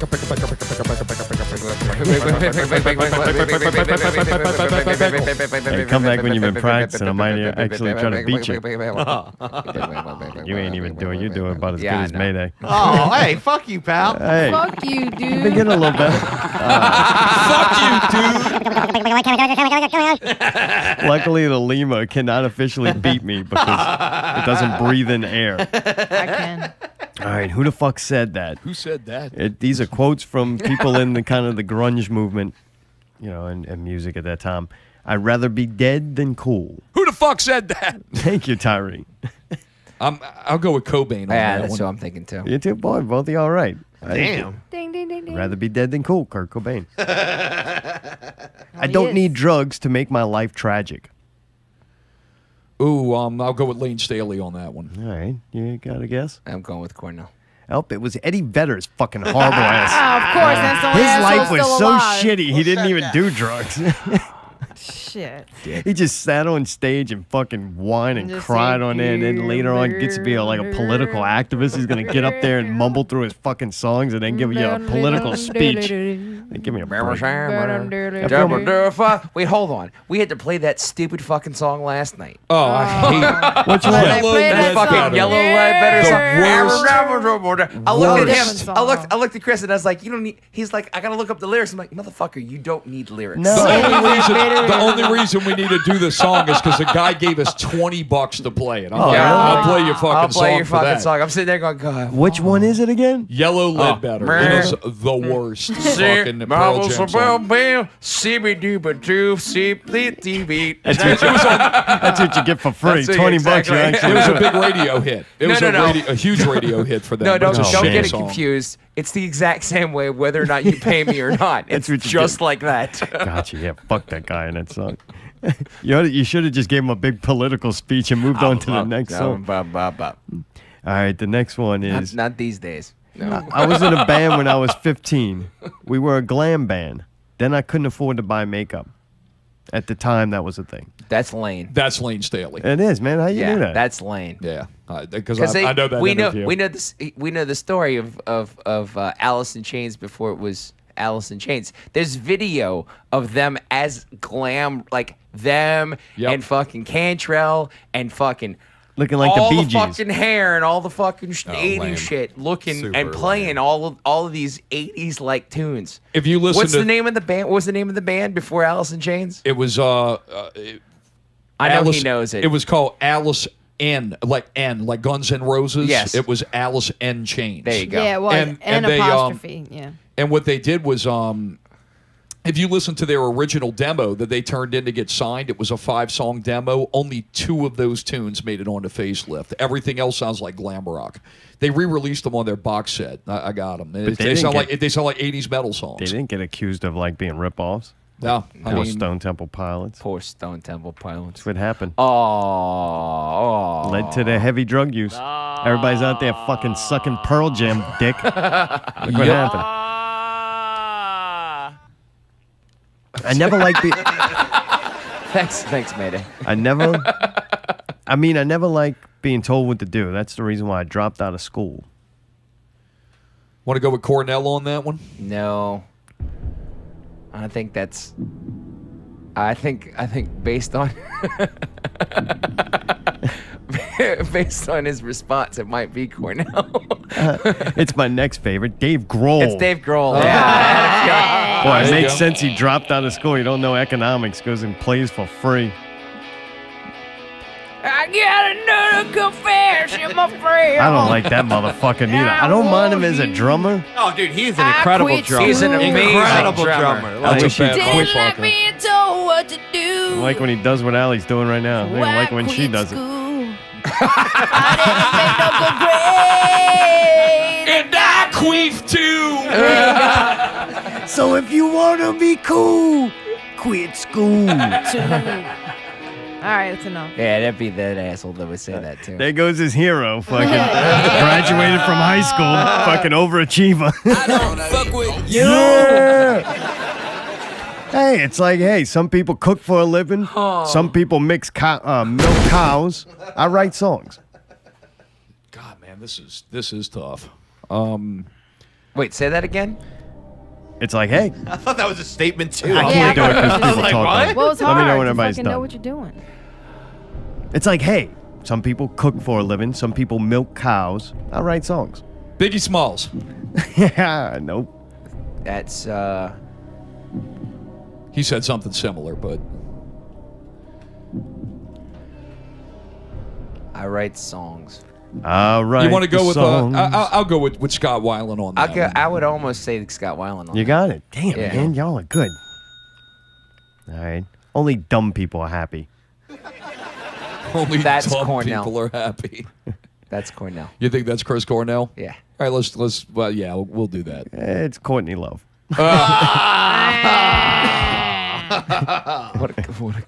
What a horrible God. Jesus. Do y'all think she had anything to do Oh, with absolutely. She killed that I didn't even get- motherfucker. What? I don't think so. If she killed I'll him, tell you it was this only much. because her Mayday. tolerance was Ow. higher than his. I'll tell you this much though. They were Thank- doing drugs together, and he just couldn't hang. No, he shot himself. Yeah, right. Thank God for Billy. Thank God for Billy Corgan because she wouldn't have a fucking career without that dude. The guy from Smashing Pumpkins. Oh God! You listen. Hey, who do you like more, Smashing Pumpkins or Eddie Vedder? Smashing Pumpkins. Smashing Pumpkins. I tell you hands what, down. you remember the plane crash that almost killed rock and roll? I wish fucking they'd have another one with Billy Corgan, Eddie Vedder, fucking Dave Grohl, and throw Courtney Love on that just for y'all's sake. I'm like, let it go down. The only bad thing about it is Justin will book a fucking show in Southport. You're right. You're Weasel right. and the Bee opening Weasel up and the for Bee. the day the music died. Take 2. Hey, let's bounce this bitch out, Mayday. Drove my Chevy to the levee, but the levee Weasel was and the dry. Bee. With biscuit and honey. So don't forget this Friday night, Southport Hall. Southport Hall. Southport Hall. 9 p.m. Right? Oh, 9 p.m. Good. That's awesome because it's Friday. That It's a gives Friday. Us It's a little late time. at night. Yeah, oh yeah. Yeah, We 9 did that on p.m. purpose. The whole core album and other hits by Stone Temple Yeah, Pilots, you're gonna a.k.a. hear- Shirley you're gonna Temple's hear- Pussy. Yeah, we're gonna hear a bunch of stuff off of the first. This is the second 2 records. Any songs not by Stone Temple Pilots? No, that it'll night? be Stone Temple Pilots for the whole night, Except for Weasel and the Bee. except for Ginger and the Bee. Yes. Are you and Ted playing with him? Me, Ted, and Kit are going to be playing. The ball guy. The glasses ball guy? We're all Kit or bald. Kent? What do you He want doesn't from wear a us? hat. How you We're all spell bald. his name? We're only playing the only Shirley way I Temple can Pussy describe it. songs at night. There you go. Right. What's his name? Kent? Kit. K-I-T? K-I-T. All right, good. Dude, now I did- remember it. Like Michael Knight's car, motherfucker. Is Bagnetto going to have some MTV clips or something? Yes, Do you he know? is. He is. He's doing Yes, that again. he is. I just That spoke with him fucking guy today. goes all out. We were there earlier performing for the Pelican Palooza. Yeah. So we were there earlier, and Mark was there, and he was like, dude, I got a whole bunch of great stuff. I'm going to take the projector. He's like taking notes from you. He's putting the projector and the screen behind the drummer so that he can project it behind the band rather than be on the side of the band. Awesome. Good for Ray. Yeah. I'm in. I'm going to watch the whole thing off the reflection off of Woody's head. Hey, when you got I hair, you can't just talk. make fun I'm of just as bald as he is. I know. You gotta get a wig up there. That'd be awesome. Come up there in different wigs for your different projects. Yeah. Right? You know? All right. Do y'all want to play a song? No. Sure. I know y'all don't want No, to. I really but don't will want y'all? to. I know you're not gonna sing it. I'm not singing. You could barely talk right now. Yeah. Mhm. You fucking went hard. You off for a couple of days? You got a break? No, tomorrow you're fucking playing again. Is your voice gonna? Oh yeah, I'll be fine. I'll be fine. I sang today and I was fine. It comes back just It's just these, after. it's go, these Alec. weird, like, you gotta take what they call vocal breaks. You gotta take these vocal breaks where you just shut the fuck up for a long time. right, So well- tomorrow, Shut the fuck shut the fuck up Well, until I you go play. know, maybe you should just shut the fuck up. Fuck you, me. All right. Thanks. Which one are y'all Thanks, gonna Dick. do? Did y'all think about this yet? Yeah, we figured this out about 3 minutes before we showed up here. Nice. You want to do that one or you want to do Interstate? Oh, hey. Hey, you got to turn it on, buddy. So, there. it is. Hey. Oh. Hey, this is sometimes known as Jukebox Heroes. This is gonna be the 25th anniversary of Core album at Southport Hall Southport Hall. this Friday night, 9 p.m. It's the eldest Chris Tarride and Justin 360.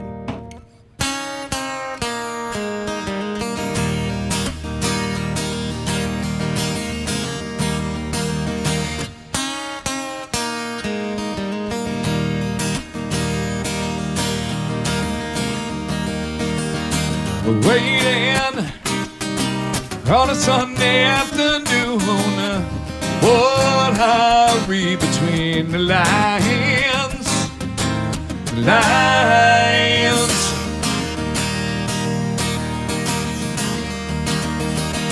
A feeling like a hand in rusted chain.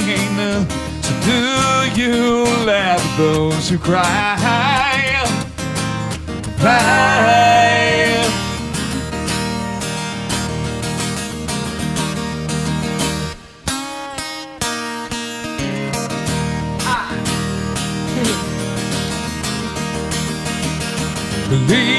Leaving on a southern train only yesterday. You lied, promising chances of what I seem to be. Only watch your time go by. All of these things you said to me.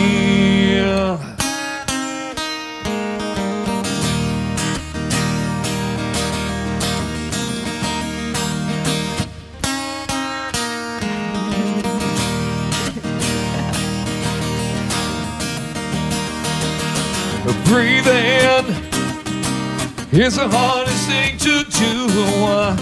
What I said was wrong, what's good to you. Lied. Goodbye.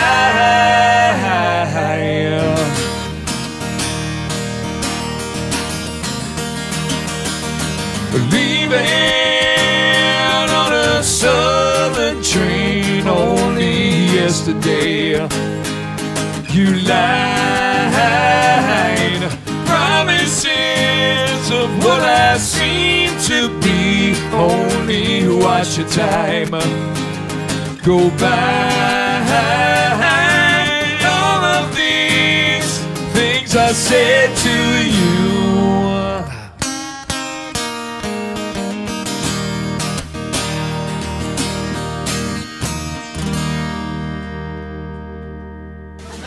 All right. There you go.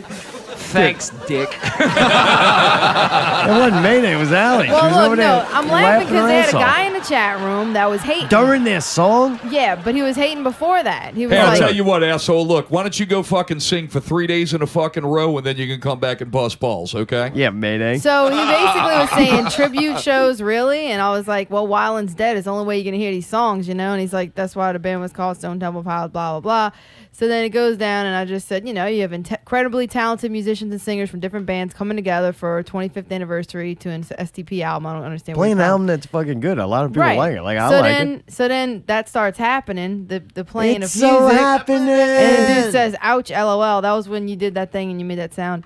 And then he comes back and says, it's like a bad commercial. Now do you understand what I'm saying? Is that Phil Doty? Man, I can't tell, man. I feel like I used to know who this was. The screen name is Uptown Ruler, but I don't remember who it is All now right, so because do there's me a no real favor. name. Can you do me a favor? What? I'm all for what people say in the chat room as long as they put their name on it.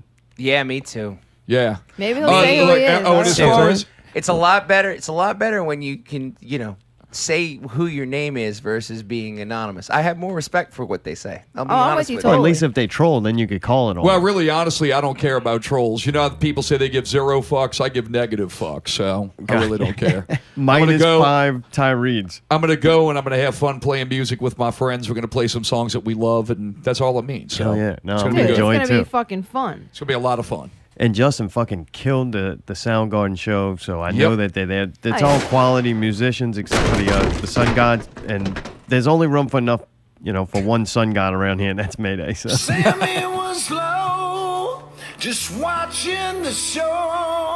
Well, it's better than that, so. Yeah, you know what? This good. This sounds song. like Peter Chris when he's fucked up. Sounds like Harry. What's the guy's name in the chat room? What's his fake name? He sounds scary. What's his fake name? Uptown the guy? Ruler. Uptown Ruler. This one goes out to you. In town about an hour ago.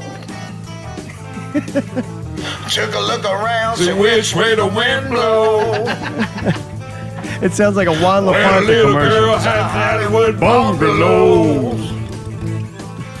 Lucky little lady in the city of lights. That's right. Get it there, Sun God. Just And a long time ago. City of night. City of night. Dude, fucking right. City of night. I'm looking forward to the show. And that dude's singing too for the show? Come on. Oh, I can't Hey, wait. when that dude sings, when he's done, we fucking erupt into like we just saw the great. It's like Corey Feldman's back up there. Oh, he like said we his just see the name- most impressive thing. He said his name is Bill. Does that make a difference now?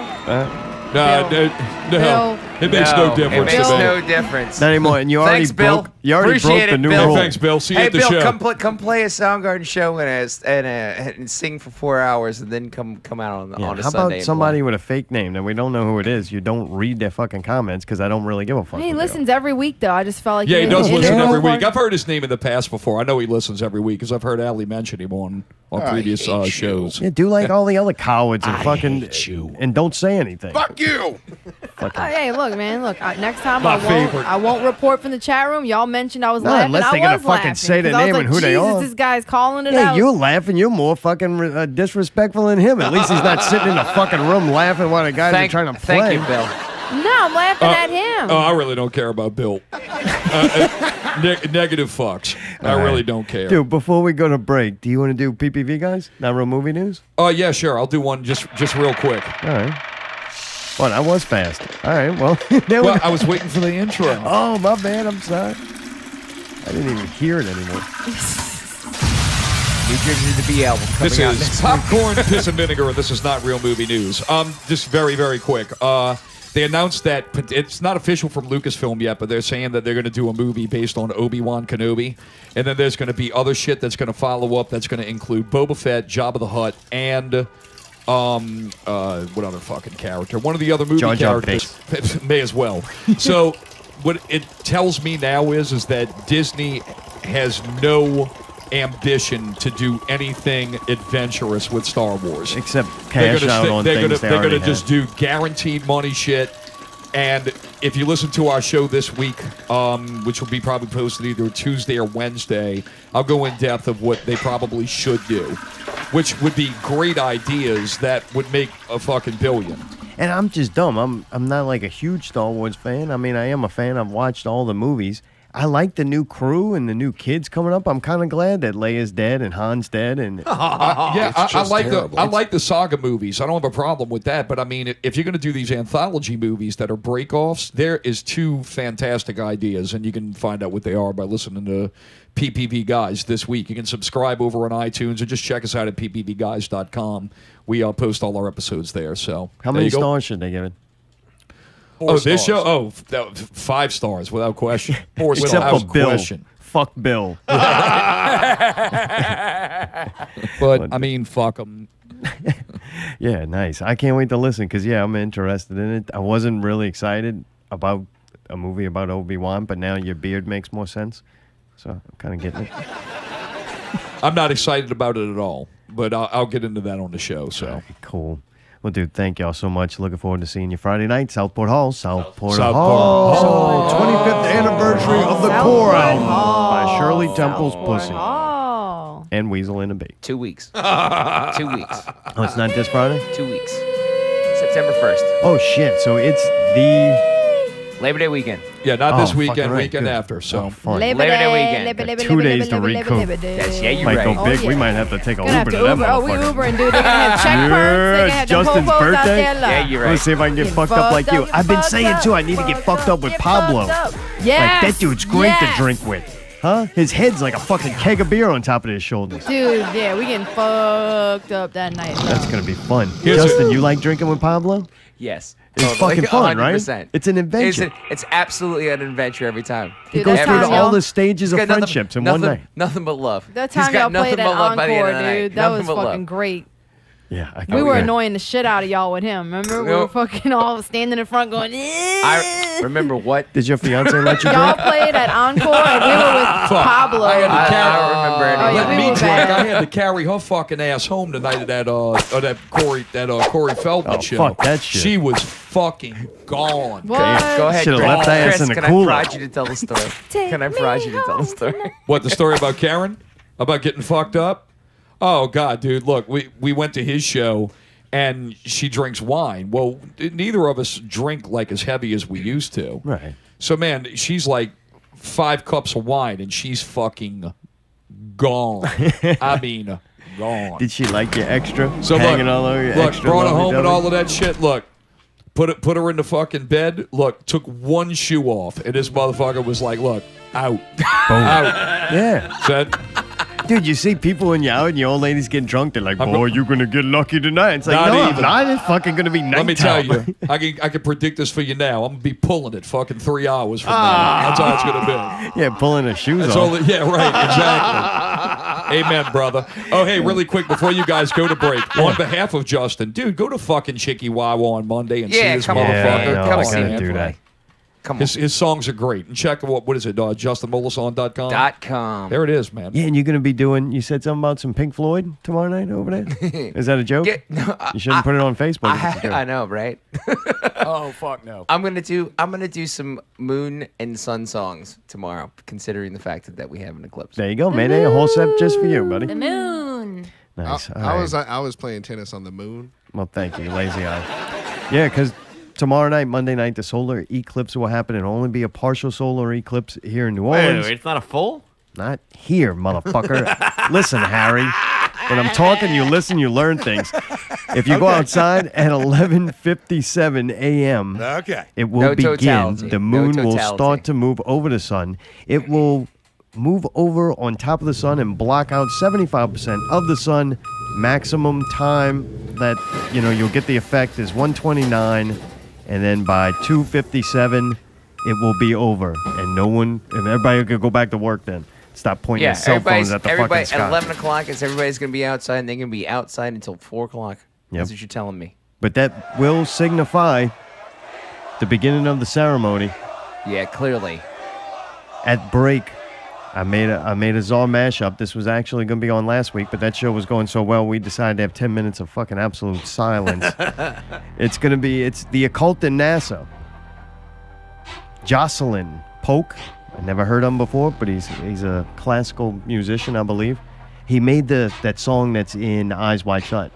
This is actually the whole song. I think they only play Eyes Wide Shut. You mean that one song that he's just playing the piano note? I think that over may be and it. over and over again. It goes good with some video I found on YouTube about the occult and NASA. And Aleister Crowley makes an appearance to lead you through the whole thing. This is the occult and NASA. Dude, thank you, Justin. Thank you, Chris. Thank you, guys. Dude, check them out. Jukebox Heroes. Justin, that Chicky Wawa. Again, you got to see that. Come check out the Stone Temple Pilots unless you like Bill and you don't like things like that. JukeboxNola.com for Jukebox Heroes. Come and hang out, Bill. It's going to be fun, man. Yeah, come on, Bill. I'll buy you a drink, bro. Absolutely. I'll buy you a drink. And then, of course, Stone Temple Pilots in Southport, September 1st. Nice. Not Real With Radio. Weasel and the Bee. 82. Hardcore.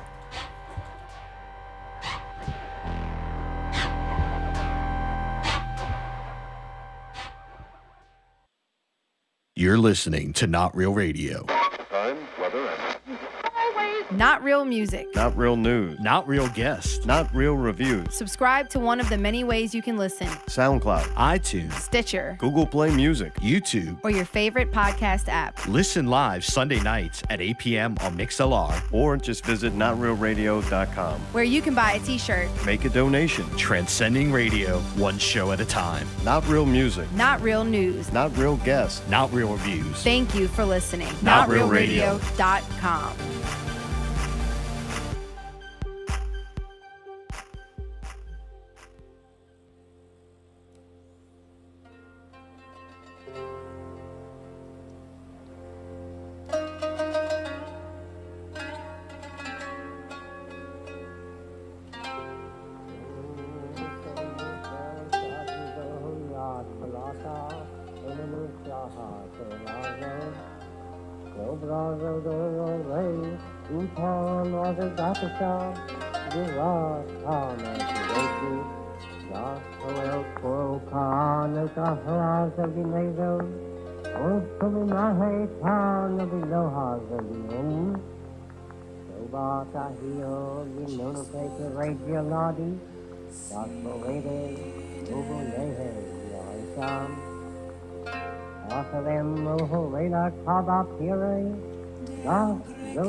Practical technological rationality. And yet, while a decade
himself, whom Parsons addressed as most beloved father.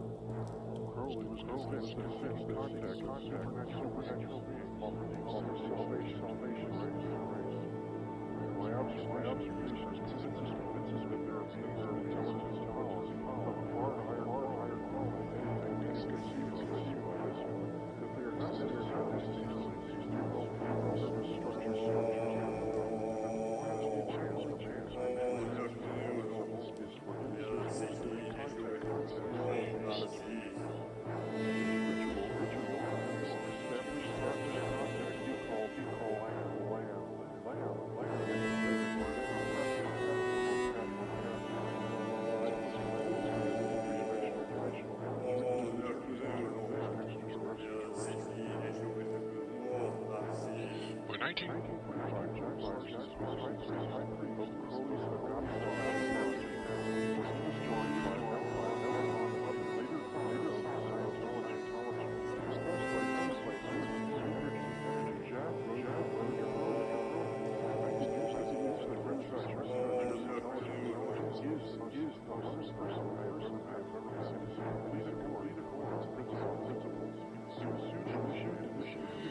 was to attach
ambitions.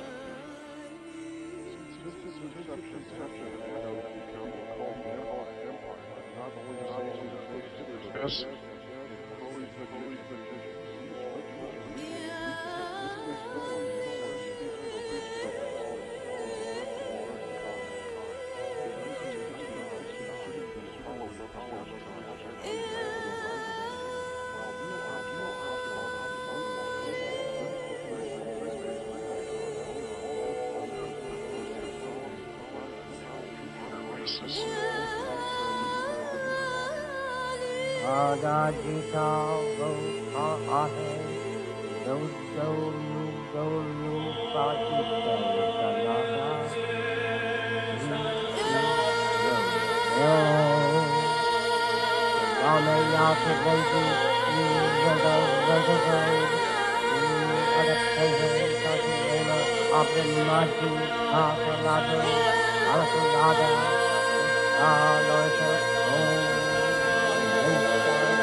All right, we're back. What happened? I didn't hear anything. We were muted or something?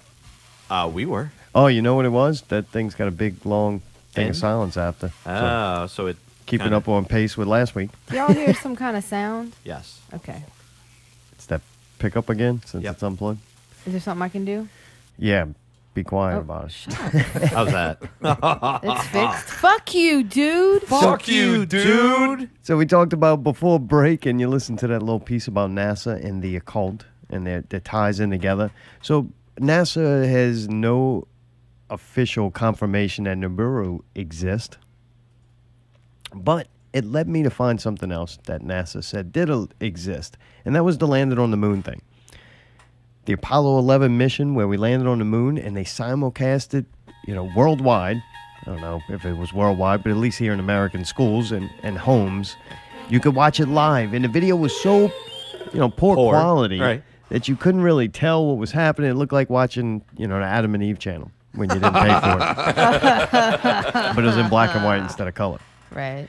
So they supposedly had much better footage of this, right? They had the actual... Wait, really? Yeah, they said the problem was they had to convert their footage into a different, type of footage so that they could stream it, to everybody else, and that's what deteriorated the quality of it. They made it like shit on purpose, definitely. So the official story goes that they had this good, high-quality, footage in it. I guess it was on tape. All right, yeah, it was probably stored back somewhere. then, right? So conveniently, NASA lost it. And then years later, when they investigated it to try to find out where it went, they said that it got taped over because they had lack of storage space. So they just give me a fucking break. poured it over. Get the fuck out of here. If you don't believe that, you could go do your own research and find all these nice names and dates and all that. It's they went in depth on this investigation they did, but Ali didn't do it, so the investigation came up. We probably taped over it. So whether or not I didn't even know I was supposed to investigate now look, that whether or foolish not ass the shit. the footage is correct or not, to me, is irrelevant to whether we really did it. Maybe we really did it, and then they faked the footage because they couldn't get the footage back or lost it or something. But if you're leaning on the side of skepticism with believe everything NASA tells you, you would have to think that that's pretty fucking ridiculous that they taped over the original high-quality footage of the Apollo 11 mission. Like, they wouldn't keep that for fucking so many reasons. Yeah, you know what they recorded over when Russia was like, hey, you mind if we take a look at it? Yeah. Like, can we analyze the footage? They were like, no, that's okay. Anyway. Dude, last week was bad. We tried to talk about that. Dude, I'm telling you, when you study occultism and, like, you know it's bad shit. You're diving into realms you shouldn't go. And I think the potential for success is there. It can, I do believe any spirituality whatsoever, if done to its maximum potential and you believe in it, it can have positive or it can have effects on your life. It does affect you. I remember you saying it a long time ago, was when you sit there and you read books about whatever it may be, whether it's Dianetics, whether it's the Bible, whether it's the Quran, whatever the fuck it is. When you're sitting there and reading it and you're absorbing that, at that time, it's those things you kind of like, by default, kind of integrate them into your life, unless you're kind of dead set against what you're reading. If you're reading for the purpose of, I just want to know, you know, or if it's something, I'm going to read this with an open mind, right? You know? Yeah, I think if you go out looking for something and you read enough on the internet or in books, you're going to find it. You find whatever you want. I can't tell you how many motherfuckers I know that, like, after watching Fight Club, they were, like, throwing their couch in the fucking street. They were, not me. See a couch but, in here? Fuck your couch. That pickles. Yeah. But I mean, but that's the thing, though. Yeah, I mean, you kind of adapt yourself to that shit. But I remember you saying that.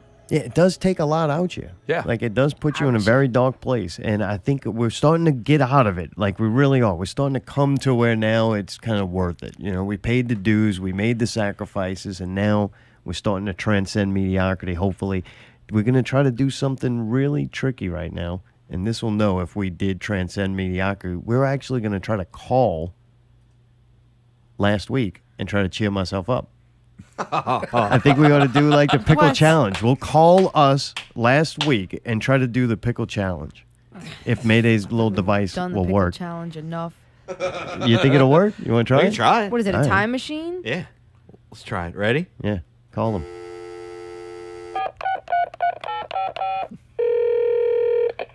Great. Somebody's on the fucking phone. Oh, wonderful. Serious? Yeah. Are you ready for the pickle challenge?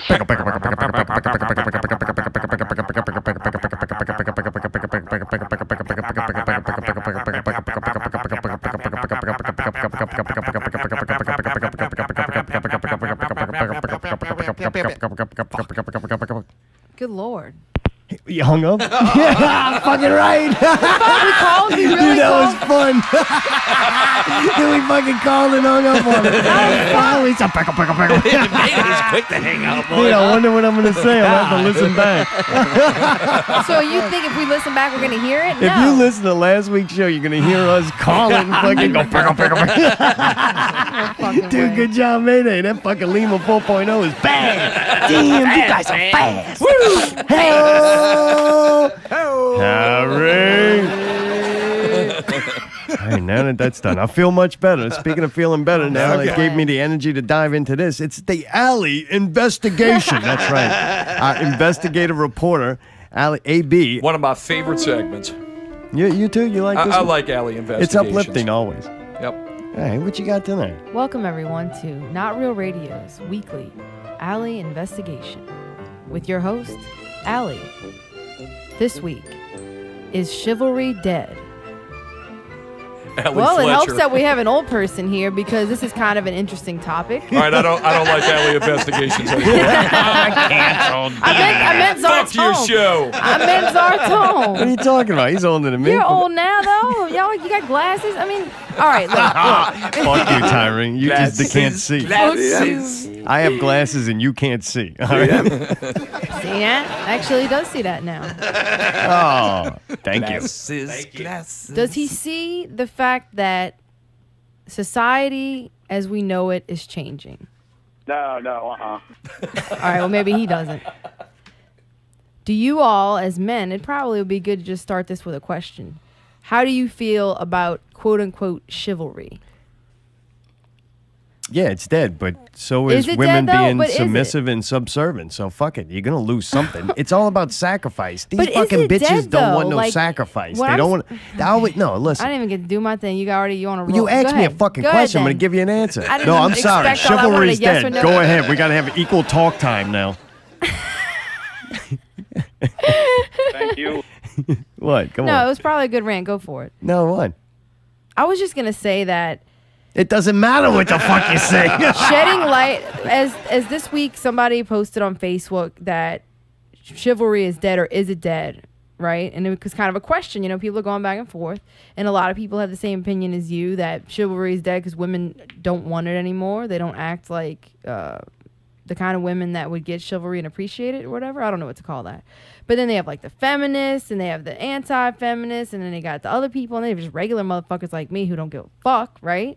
Look, let me But tell at you. the same time, I can tell you that I witness chivalry constantly. All right, can I tell you something? What? As I'm going to tell you this is honest. I'm letting you into a world that you have no business being in. God. Okay, it's more cultic shit. Great. Men open doors for women so that we can look at their ass when they walk by, and also you already did something nice for them. That's you never did it to be chivalrous or anything. You did it because you're like, man, check out this fucking hot bitch behind me. I'm gonna check this out a little longer. Oh, there's the door. Gotta open that bitch up. Check it out. Look at her ass. Got to see them titties. Fucking close interaction. Absolutely And wrong. you're already Incorrect. plus one because you did something nice. Well, I'm glad to know that's what you do. And then But- it starts with that, and you're like, fuck, I can't just do that because then it's going to be a little obvious. Next thing you know, you open the door for old ladies and fucking kids, and then next thing you know, 5 people are going to walk by, and then there's always some faggot who's going to look at you and walk in like you opened it for him, and it's like, no, fuck this shit. Just wanted to see a pair of titties. This whole end up turning into this whole chivalry thing. Hey now. You know why the doors don't get open now? Because there's a lot of lesbians out there. They don't wear very attractive pants. The straight not chicks are wearing true is what 80s I'm saying. jeans, and it makes their ass look like it starts in the middle of their back. Did you do the investigation or did I? I mean, No, God I'm living it, damn, baby. I haven't I'm living- had I'm the a man fucking on the streets. investigation since we started this whole fuck thing. I finally have one, and I don't even get to fucking do it. Then don't Is ask this questions. payback from last week? Good Don't ask God. a fucking question. Just give us the whole investigation. No, man. Fuck the investigation, dude. So anyway, this, Fuck you, dude. This must be like a thing right now. Like there's a meme here, okay? And it's got like a guy on it with little glasses, and I'm assuming he's like a comedian. And this is his little thing. It says, a lot of people misuse the word chivalry. I looked up the code of chivalry. There's only one part in there about respecting women. The rest of it is medieval battle etiquette. Fun fact, right, everybody? Then he says, a week ago, I didn't hold open the door for a lady, and she said, I guess chivalry's dead. So I challenged her to physical combat. Turns out I'm the better jouster. Chivalry is alive, but that woman is dead. So I kind of thought about it like that. Like, fuck, we're calling something chivalry. Like, chivalry means take care of women, but not really, man. This is medieval battle etiquette. So if men are really chivalrous, you know, they're going around fucking shit up. Like, maybe men aren't fucking badass and fucking shit up anymore, so therefore they don't see a woman as a delicate flower because they're fucking, you know, they're not doing shit anymore. They're fucking wearing the same clothes as the women. And this is not gay dudes. This is just regular men. Men are softening up, dude. So, like, okay, put it this way. I work in a building, a high rise, okay? And they have everybody, every age, every culture, every gender, every whatever. The men always let the women in the elevator first. And it might be look at their ass, whatever. But I'm just saying, no matter where, no matter what happens, always see the man standing there and let the women in first. It's like a polite thing. But Like a why? pig in the slop. You know what I'm saying? Though, why? Who told him to do that? So it's kind of like... It's kind of like, well, this is still happening. And same thing, they let them out first. And I gotta look at their ass, right? But what about when you're walking? What about when you're walking in the building and shit? Okay, there's a lot of doors we have to all go through, and a lot of elevators, a lot of doors. So when you're walking through a door, you always look behind you to make sure nobody's behind you, and you hold the door for them. Okay. I do what I can. So if I'm behind a guy, and he fucking holds the door but keeps going, he just holds it for me. You know what I mean? He doesn't get to see my ass. Why does he do it? To be polite. But guess what? One other thing I noticed in the building, the elevators, it is women. But for doors, everybody holds the door for everybody. Women hold them for other women. They hold them for men. Some people are assholes and let it slam in your face. And I'm always like, thank you. And I make sure they hear me. But I'm just saying, like, I think people are in a state right now where everybody thinks that everybody fucking hates each other and everybody's got a fucking problem with each other. And I just feel like through my investigation this week, what I learned as a person is that these things are all alive. Racism's alive, feminism's alive, chivalry's alive, fucking all this KKK bullshit's real. But this is all in small areas. In New Orleans, we have an old school way of going about things. Everybody's yes ma'am, no ma'am, Mr., Mrs., respect your elders type thing. And I think that's where the chivalry comes in. I think maybe it's a New Orleans thing. Maybe other places, men don't have any feeling about opening a door for a woman or not opening one for her. Back up. You know what I'm saying? I'm sorry. Am I saying something stupid? No, I think. Oh, wait, why do you get the answer? I think what you're saying is definitely a Southern thing. And on top of it also is look, the media, I really don't believe shit is as bad out That's there. what I'm trying to say. It's I don't small think it's pockets. as bad. I think that Right. televised media, corporate media, social media has brought out the absolute fucking worst in people. Right. It really yeah. has. And like It's they make horrible. it seem like racism is this big problem, and they've even had them here. They've had riots and everything for either side. But it's like, dude, once again, working downtown in New Orleans in the CBD is fucking crazy. There's everybody. You're always around everybody. I have to go work down in the French Quarter. I have to go pick up stuff and handle things and errands. And I just wanted to say that this week, at the end of the week, I went through and I walked all the way from CBD to the French Quarter, and every single person you walk past is polite, smiles at each other, waves, says how you doing. Every race, every creed, every age, everything. You know what I'm saying? It's like people act like we all hate each other and everybody's at odds and there's this big race war going on and this big gender war. Guess what, dude? I don't fucking see it. Maybe I'm just lucky because we live here and people here are fucking better to each other. But man, I don't see that shit. See what I'm saying? So maybe, yeah, it is alive, but I don't see it. It's not alive to me. Chivalry might be dead, but it's not dead to me. So it's like, I guess the answer to is chivalry dead? The final ending of this long segment is yes and no. So that's what we learned today. It's not always black or white. I see it every day on Facebook. Other than that, I never see that shit. And I tell you, I'm in a whole different spreads of communities. I work in the fucking ghetto all the way to white suburbia. I don't see the shit. I mean, I see people all over the place. On Bywater is, I mean, cultures and fucking creeds and colors of all people. I never see that shit. And I'm in the middle of it every fucking day practically. It's all social media bullshit. It's a more drone lemming fucking mentality. Bullshit. Unfortunately, I don't believe it's social media as the problem, because all social media is a bunch of fucking parakeets squawking what they just heard on the television and radio. Well, that's what I'm saying. It just repeats itself. They put out my something point now exactly. It's mass media in general. and Mass it's their media ability. goes, jump this high now, and then you watch everybody on Facebook jumping.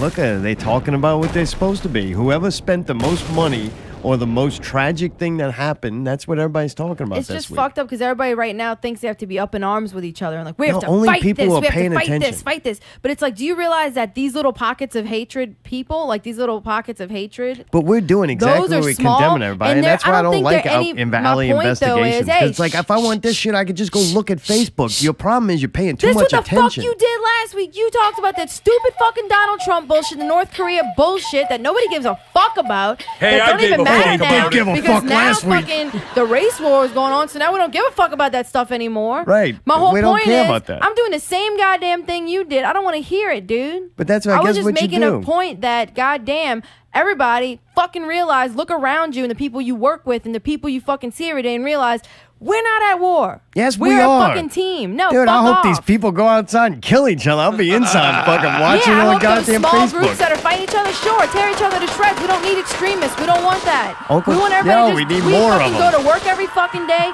and make a living together as a fucking team. We all are there for the same reason. You see what I'm saying? Like, everybody's just struggling to survive. You're gonna fight over some dumb shit like that? It's fucking stupid, man. It's getting close to that, though. God damn, get the fuck along. Because No. what it does is it makes people scared of each other. So if you're black and you see a white person, you think that person hates you. You don't know them. And fucking, they don't. They don't give a fuck. As Like, long you know as they what have I'm a saying? safe zone, I don't care. Like, I as don't want long as people to they think have that. their spot to do it, like, go get permits to kill each other, then that's cool. Just leave us out of it. Like, if you go to one of these events and you're one of those gotta people agree and with you something there. happens, like, and you fight the other side after you're holding up signs, kill Nazis and fuck you faggot, which was kind of funny. I gotta admit, that was really funny. Vice put out a thing about the white supremacist thing. It was the rally that the car came through. Yeah, one of them were like, fuck you, fascist. And then the other ones are like, fuck you, faggots. And I'm like, that's kind of funny. Like, that's where we're at in society. Like, we kill Nazis. They're like, fuck you, faggots. I'm like, if that's where we're at, and then people sharing Donald Trump tweets, and if that's where society is, I'm excited. I'm like, fuck, show's getting good. Like, nobody watches when everything's okay. Like, if we were making progress and life was nice for everybody, nobody's going to give a fuck. But now it's like, hey, real life is getting real exciting right now.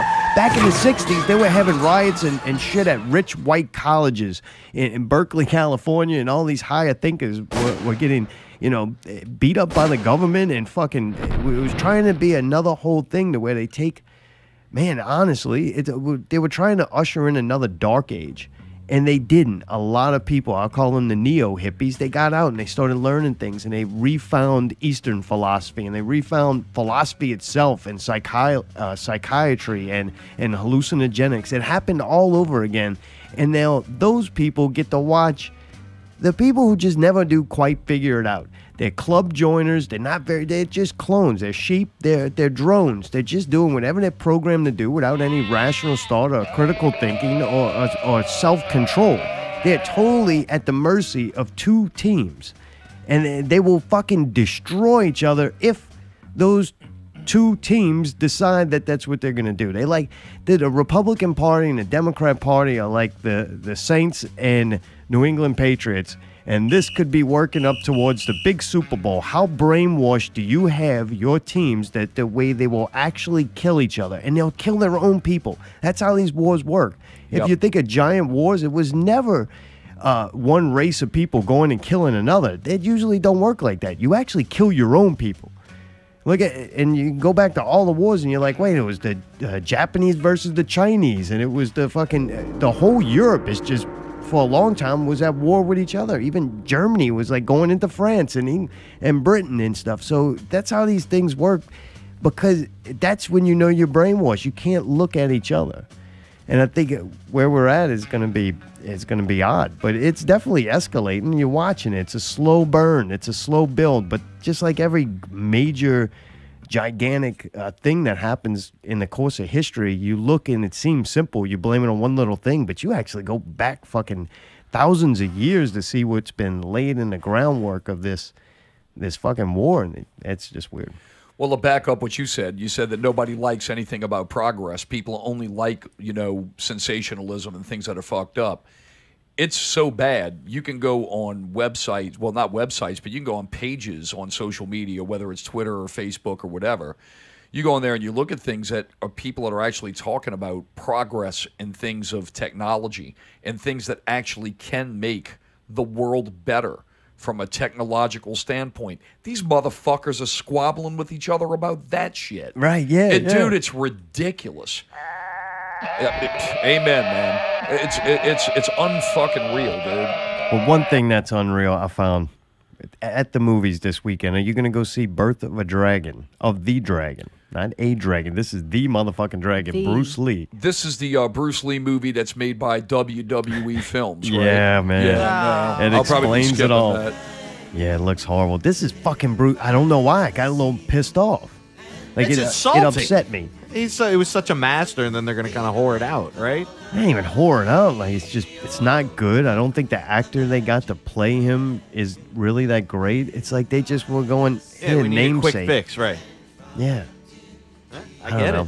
And I love Ip Man. Tarride knows it's one of the best movies ever made. He didn't even have to watch it. He just gets it from osmosis. He puts his hand on top of the Ip Man No, DVD. I just go off what people tell me. I don't even have that ability. But it was great, and that was a really good story, and I liked the character, and that was Bruce Lee's teacher. Like, I like that Bruce Lee hasn't been totally whored out. There's enough Bruce Lee movies and different things you can watch and get into, books, a training. Like, it's a form of martial arts now. It's like Bruce Lee style. Like, it's fucking cool. And to watch WWE just capitalize on his name to make a shit movie is kind of upset me. Yeah. Why do you keep playing that for? Never mean This is fucking one of those dumb fucking You things. didn't they have no do. Chinese music, huh? Yeah, well, I mean, I do, but. You with me on this though, Tyree? I mean, that's. Oh, yeah. It looks I like mean- it looks like shit. I mean, if you're going to make a movie about Bruce Lee and something significant that happened in his life, I mean, you're going to fucking put that on Vince McMahon's fucking stupid bullshit. I mean, give that to somebody who can make like a good movie. If we're going to do something. How cool would it be to see like a legit high budget movie about him? Yeah, like you get a guy like Ang Lee, who's one of these like phenomenal like Hong Kong directors that's like a cinematography fucking master. It's a guy that filmed Life of Pi. Oh, you get yeah, a dude that's like incredible. that to do fucking a Bruce Lee movie? Oh shit, I'd be all over it, man. And you're gonna need an actor because so much you know what Bruce Lee looks like. It's easy to do something on somebody not everybody seen as much as they saw Bruce Lee. You need somebody that is totally Oh, unknown. thank you, Mayday. That's Oh. what you need. Right. You need somebody completely unknown. But a freak method actor who can also agree with you. Pick up on it. I watch this guy's movements and the way he talks. He doesn't remind me anything about. We're on the Bruce Lee. same page on this one, buddy. I'm going to see Lucky Logan this week. I'm really looking forward to that one. Another Logan movie. Is this when Logan No, actually no, no. doesn't This is a get whole adamantium? This is about two guys who are involved in the NASCAR circuit, and they break a guy out of jail who's a demolitions expert to blow up a bank vault. This is with the guy from Star Wars Red. This is with the guy who plays Kylo Ren, Adam Driver, Channing Tatum is his brother, and the demolitions expert that they're breaking out is Daniel Craig, who plays James Bond. And it's been getting, I'm looking forward to it. I think it's going to be cool. You're lucky. I will not go see anything with Vince McMahon being associated with it or NASCAR. So, unfortunately, I don't care how good this movie is, but I won't go see it. Dude, next up, what does Mayday gotta say? Dude, what's Mayday gotta say? What does Mayday have to say? Can I say anything? I gotta say some stuff, man. Brendan O'Brien, the producer of this album, is one of my heroes. He really is. Yeah. Why? What did he do to get such a title? He did Core. He did Purple. He's worked with Aerosmith. He did Get a Grip, which if anybody knows, I mean, that was like one of their biggest hits. He worked with South Park Chef Aid. And I just find that kind of funny. Like, of all people they're going to call, they're going to be like, hey, man, get me the guy that did STP. You know what I mean? I think he would make salty him balls? sound right. It's kind of like, all right. I mean, both ends of the spectrum.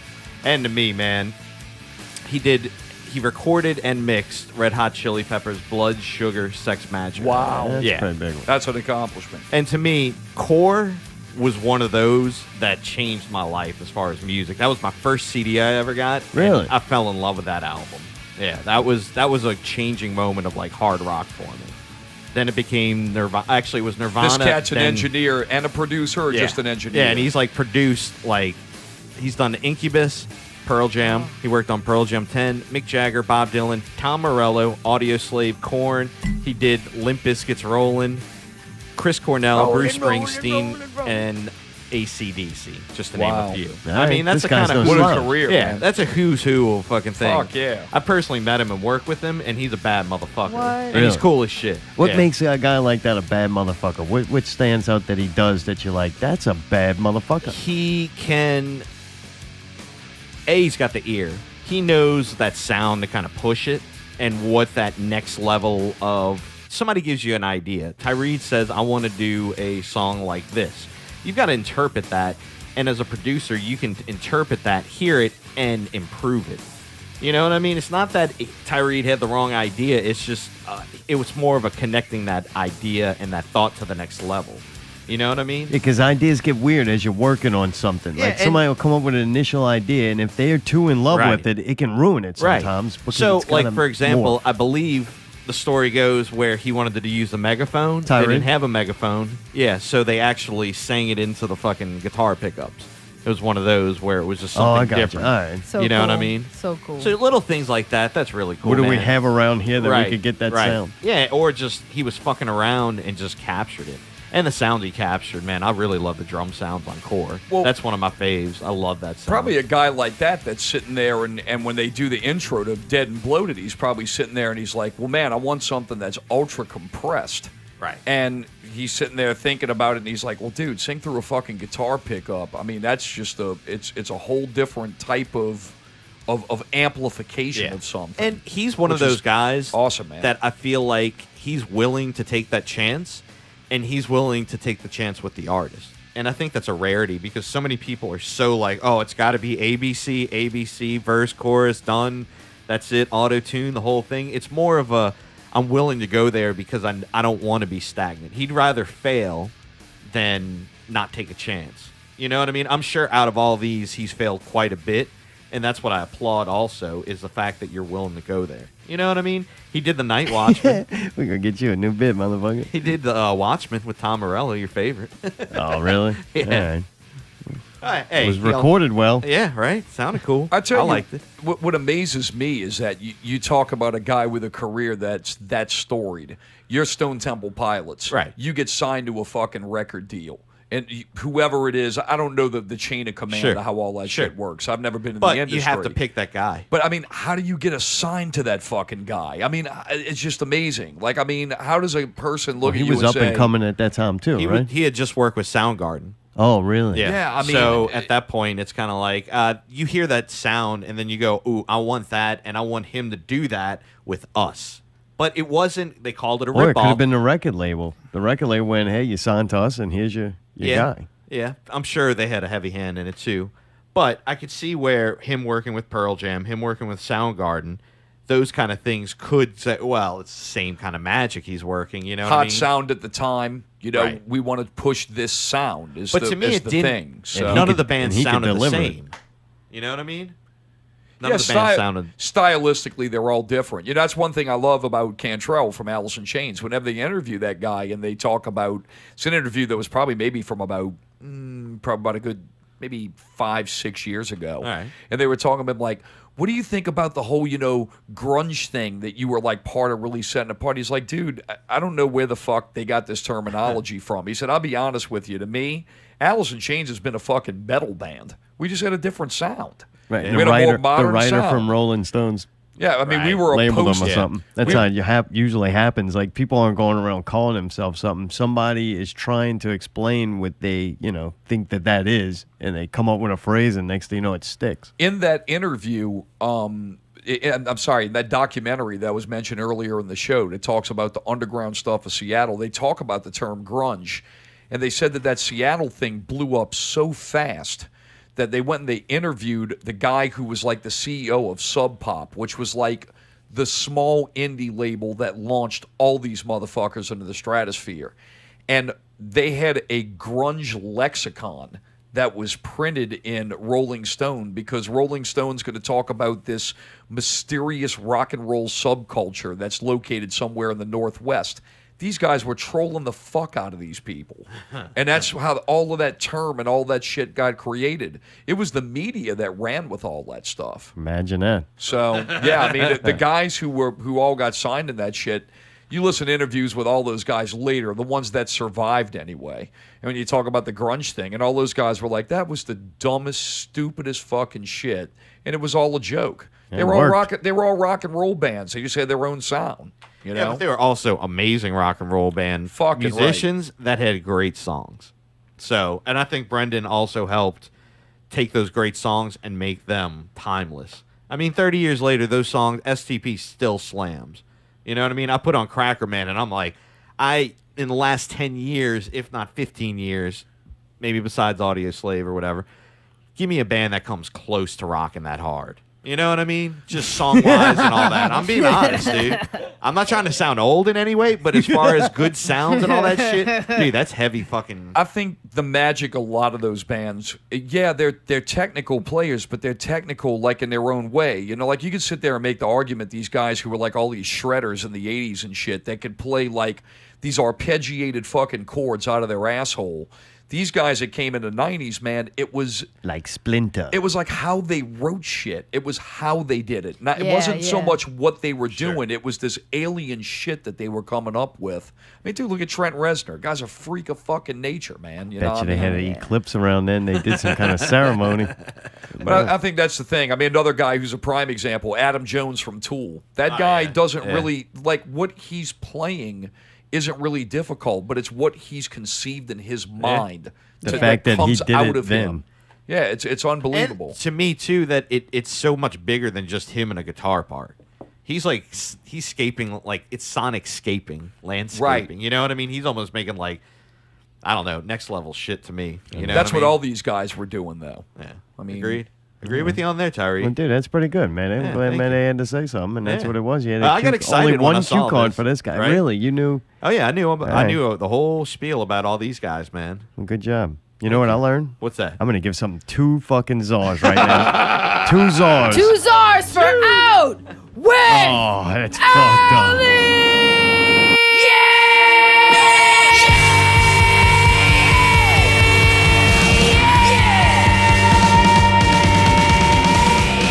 This week's Out with Allie. Friday, September 1st at 9 p.m. Favorite Albums Live presents 25th anniversary of Core at Southport Hall. That's the weekend after, not this weekend. It's not this week, but it's the Out with Allie event that I'm featuring for this week. Like, it's not happening this week. Well, It's fuck so me. not happening. 2 Fridays from now. Friday, September 1st at 9 p.m. Ticket information at ticketfly.com. Southport Hall. Southport Hall. Ginger and the Bee will be opening the show. And also in the deck room is Solunar's EP release with Resurface and Event Horizon. Oh, what? The same night? That's gonna It's be the same fucking awesome. fucking night. It's gonna be bumping as fuck. Solunar is releasing their first EP. They're a relatively new band. They've been around for maybe a year, not much more than that. I don't care. I'm looking forward to see No, Daniel. it's gonna be cool, is what I'm telling you. Damn, Daniel. Resurface is opening in Jackson's band. Oh, really? Well, no, somebody that knows Jackson. I'm so confused now. A friend. All right, well, fuck But it. Daniel will definitely yeah, be there. dude. $8 advance tickets, $10 at the door. Doors for 8 p.m. Show for 9 p.m. sharp. Invite your friends. Do us a favor. Share it. Plan on making it. Okay. I was just reading the whole thing. So I got this weekend Yeah, to that's gonna do be shit fun. we got to do. Yeah, I think we're good this weekend. All right. I don't really see anything going on. All right, we're gonna get What's busy as shit, going so it'll be nice to on? get like a self-preservation weekend. All right, dude. Love One you. thing, dude. 2 czars. Back to that. Oh, wait, we gotta go back to that. from We gotta commercial. go. I'm gonna give something 2 czars, and dude, Oh, the only reason why you get 2 czars, 1, you had an idea, and 2, you made something, you put something out. That's how you get 2 czars, right? You have an Okay. idea, that's 1 czar. Hey, you had an idea. That's most of the average fucking human being. All right.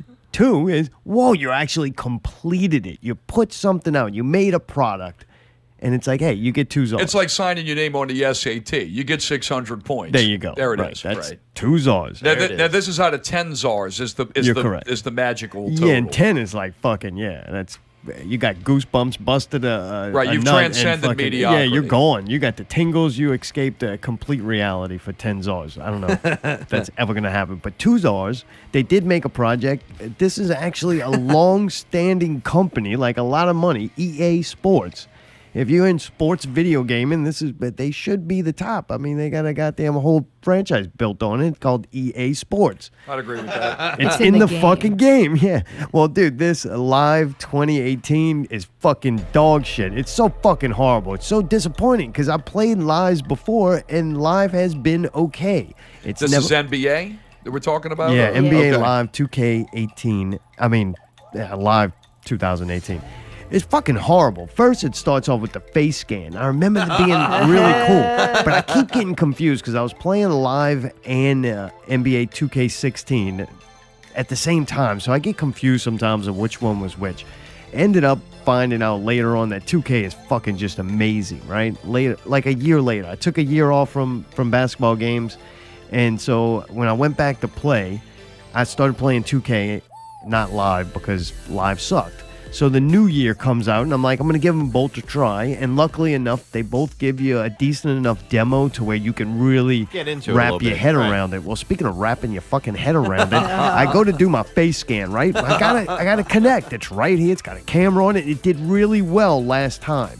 Yeah, All right? you went and stood in front of it. This time you can't use the Connect anymore. They want you to put this fucking app on your phone. Everybody now wants you to get a motherfucking app on your phone. That's their fucking holy grail now, is to get you hooked on a fucking app so that they can send you notifications and you can click on it every day. They did a market research that people like to click on fucking apps, and they're more likely to click on an app than to click on a Google Chrome and then have to type in your web page address. It's easier. They can put it on their desktop. So if EA weasels their little fucking way into my everyday life and my every 5 fucking waking minutes, throughout my day, let me know that when I get home, I need to play that game and get some kind of update package and then buy the new one. Like, no, thank you. I'm going to get home and I'm going to play the fucking game when I got to play it. But I download this app, right? And I'm going to scan my face. So I scan my face and you hold it around, you look side to side. It was kind of a pain in the ass, but not too bad because the payoff is usually worth it. To see this thing make your face and then have it end up on the computer. The first time I did it, it blew my fucking mind. I'm like, that looked like me. Like, yeah, it's slightly Down syndrome and the whole 9 yards. I'm like, holy shit. Welcome to the party. Well, this time I do it and it gets, all right, so we scanned your face and it seemed like it took twice as long as last time. Right? And it took like 3 hours to download the app, too. It took a long time. You got to download the app. Then it took up to 20 minutes to upload back up. But and it also took probably about 20 minutes to render it. So as it renders, it comes up. This is what you're going to look like. Skin tone. That was the only option you had to change your skin tone. Well, man, as I'm moving it around, like to change the skin tone, it's not showing me what it's doing, right? Like I can't see. And even with the glasses, I'm like, I can't see if my skin tone changes. So I just fuck with it for a little bit, and then I'm like, all right, fuck it, and I hit upload. Well, next thing you know, it pops up on the screen, and I got a black head and a white body. And everybody knows if you're going to have one half of you black, it ain't a fucking head. Goddamn. So, man, I got a black head and a fucking pale white body, and then I can't go and change. I'm like, fuck it, I'll be black. It'll help me out in the fucking, when you go play with other people. You got the Michael Jackson disease, dude. Yeah, right. I'm like, I get picked up on more teams if they think I'm a black guy. So I'm like, fuck it, this is all right if I could just change the rest of my body black. Like, if I want a black head, I want a big black dick to fucking go with it. I'm going to walk around swinging that motherfucker. Yeah, bitch, black's all. Get with it, fuck. I don't give a fuck. I don't fuck with you. So, man, I can't fucking change it, so I'm like, the only thing left to do is rescan my face and this time leave myself a little whiter. So I scan the face, another 20 minutes to render, another 20 minutes to fucking, after I render it, it lets me pick the skin tone. I go, all right, man, fucking, if that was a 5 and I'm not dark, I'm going to go maybe 2. I go, 2. Thank you, Pickle. So then, man, if I can do that, another 20 minutes to upload that, I get it. My fucking face is like powder. I can't see it. It's white as fuck. So white, it looks bad. Yeah, now it's like I got a weird tan. Like I walked outside naked with a bag on my head at the beach. Like, what the fuck is that? Like, this is stupid. No one's ever going to pick me up when I play at the playground. I played a game that albino kid. Dude, the controls are slow and laggy. It's almost like you have to wait for the right moment to hit the button, where in the other games and in 2K, it seems like you're making shit happen. Like, if you want a quick pass, you can. It might go out of bounds. It might not be a great pass, but if you want a fast pass and like make moves quick, you can. It feel like you're dictating to the game what to do, not waiting for the game to go, now it's the time you press the jump button. And so it's garbage. The mechanics were bad. I didn't think the graphics were that good. It was just shit. It just let me know that the players look pretty good. 2K16 is better than Live 2018 in my personal opinion. I could agree with that. Listening to this show, I mean, I've heard every episode, and listening to you talking about in the past, it seems to be the Spike Lee game you liked a lot. Like, I remember you going on and talking about that one. That's 2K16. Yeah, don't like the storylines, though. Right, but I remember you talking about how you saying that, like, it had a lot of cool... Like when you start getting into like the advertisement shit and all that stuff, dude, it's got the "Woke Up in a New Bugatti" song. I mean, that's the soundtrack. I woke up. Oh, the that soundtrack one, for EA. The EA soundtracks are horrible. Oh, dude, this game they're 18 garbage. is horrible. Fucking the songs are so annoying, and it's like, man, music got that bad. Like rap music got that bad from 16 to 18. Man. It's the songs they pick because I went and looked at 2K18, which is coming out in September. I think it might be September 8th or 10th or something around there. Go look it up yourself if you want to know. But they're coming out with the Prelude, which is going to be like the beginning of your career, like in the creator player, my player mode. So man, I'm going to check it out. I'm a harsh critic, and especially these games, it's like almost $70 or something. So it's like I'm not going to buy a shit game. I'll just go play the old one. But I am excited. Hopefully 2K18 is good. I went and looked at the soundtrack. It seems pretty cool, man. They got some old Outkast on it, I believe. Nice. All right. September 8th, yeah. All right, so they got... we'll give a review now. But looking at it, they also... the new 2K18, I heard that they put the shot meter on top of the head, so now you're not staring at your player's feet while you're trying to shoot a shot. Nice. You can actually use the meter and the visual of where to release that that. seems kind of obvious. Yeah, I'm excited. It's going to be good. Nice. But anyway, that's coming up. We'll give that one a review. But the first 2 Czars that I'm giving out, I'm giving it to fucking Live 2018. Damn. Dude, I gave something 4 Czars. Uh-oh. We watched The Void. I don't think you've seen it yet. And maybe after this, you have to let me know, Tyree, if you want to or not. This is on Netflix or Amazon Prime? Netflix. Watch it now. Review of The Void. The Void. I got to ask, man, let me go to Allie first because I kind of know what you think about it, but I want to give you a second to tell us how you feel about The Void on Netflix. Watch it now. Yeah, I thought it was. I mean, there was couple parts where it makes you jump or whatever, but I thought it was pretty dumb. Like I don't know. I thought some of the actors were endearing. I kind of enjoyed. I mean, it made me cry like one time. Actually, I don't know how. Wait, I feel. it made you you said cry? you know how do I feel? Did you say? I got sad when somebody got stabbed in the neck. I was like, you know what, that kind of sucked. But then I found out that, never mind, no spoilers, right? All right. I mean, it doesn't matter. But then I found out that person was really bad, and I was Yeah, like, the oh doctor. shit, I wish. Yeah, I was Yeah. like, I wish that motherfucker would have. Yeah. Like, So this a horror show? should have cut Is his that- head off. Yeah, it was a horror movie. It's a horror It's movie. a Canadian Lovecraftian Yeah. horror film, which is kind of cool. That Lovecraftian exists as like a genre. I love Yeah. Lovecraft, man, but obviously it didn't deliver in this movie. I mean, huh? some of it was kind of cool. You know, it was scary, and they had some really good cinematography and scene set up and everything. And like I said, the actors were good, pretty good. All right. They had some funny shit in it too. I'll say that they had a little bit of comic relief where the dudes would say something stupid. and Well, it sounds like you kind of liked it. I did like it. I don't So know it what I'm wasn't a talking total about. waste of time, but it wasn't No, great. it wasn't like so. Like people were telling, you know what it was? It didn't live up to the hype. Everybody was like, "You gotta watch this movie, The Void. It's fucking so scary." Blah, blah. I didn't think it was that scary, but it was an enjoyable movie. Gotcha. All right. Well, Mayday, what about you, pal? Oh man. At first they had me, and then when I saw that Got him. monster, I was like, Yeah. I was like, what is this? The first time you see it? Yeah. To me, like, it was a come lot on, scarier man. that there was just ambitious, people huh? out there in Yeah. costumes. You know what I mean? Hey, Like that was okay, scary. so Yeah, I'll- it could have been a great fucking story. Yeah, like they those had a people great were story. scarier than those costume things. I mean, than those things that he was creating or whatever. I'm on my way. What, wait Mayday? a Why'd No, you the- sound, I was sound gonna the say, alarm? I like the horns. The Oh yeah. It's good. Go ahead. Glad you found something positive. I like that.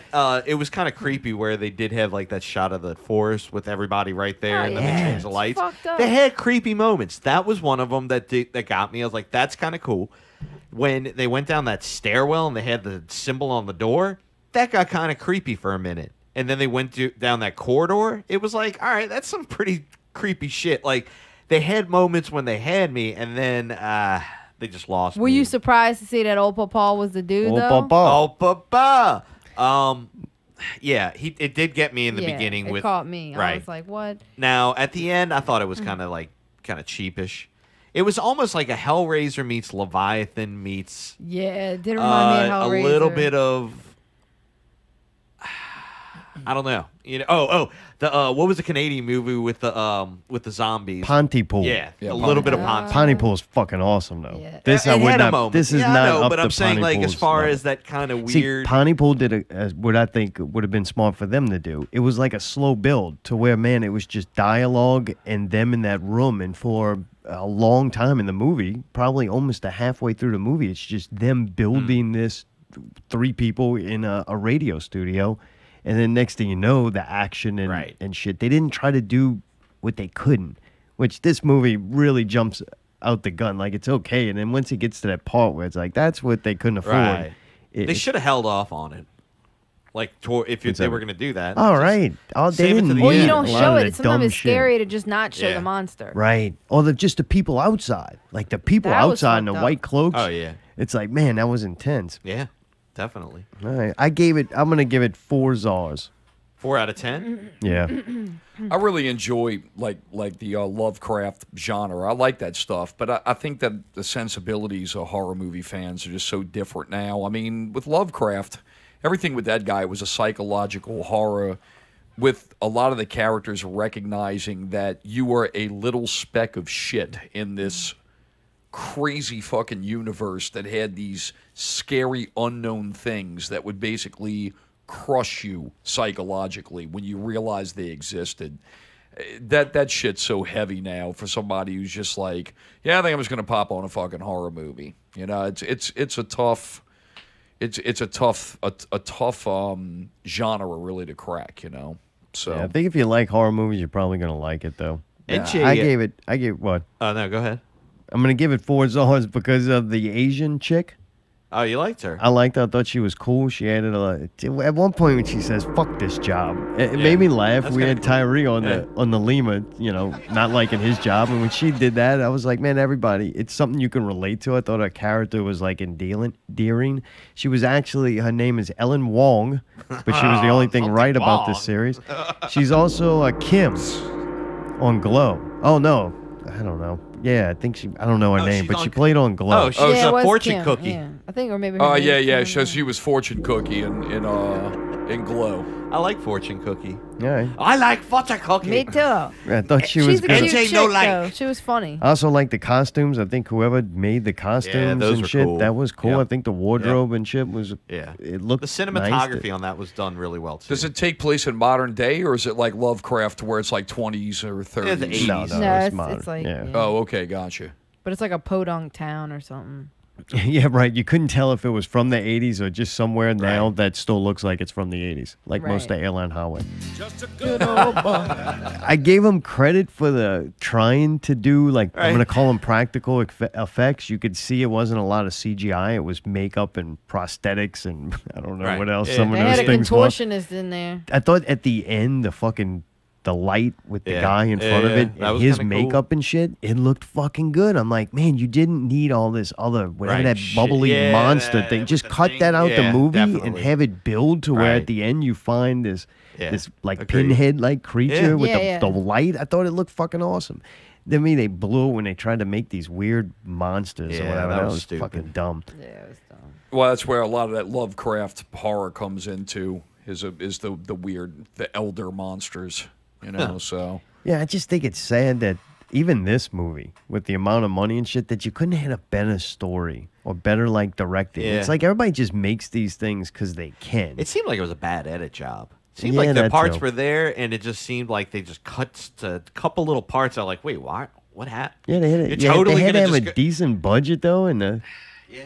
fuck, just tell a good story. And you Yeah, know, I I get guess why has everybody got to make? I don't know, man. An hour and a half movie, you could do one of these slow burns to where, man, it's just building up anticipation. And then you blow your whole fucking budget, you know, at the end. Speaking of budgets, last thing on the list. Oh, you're not gonna ask how many?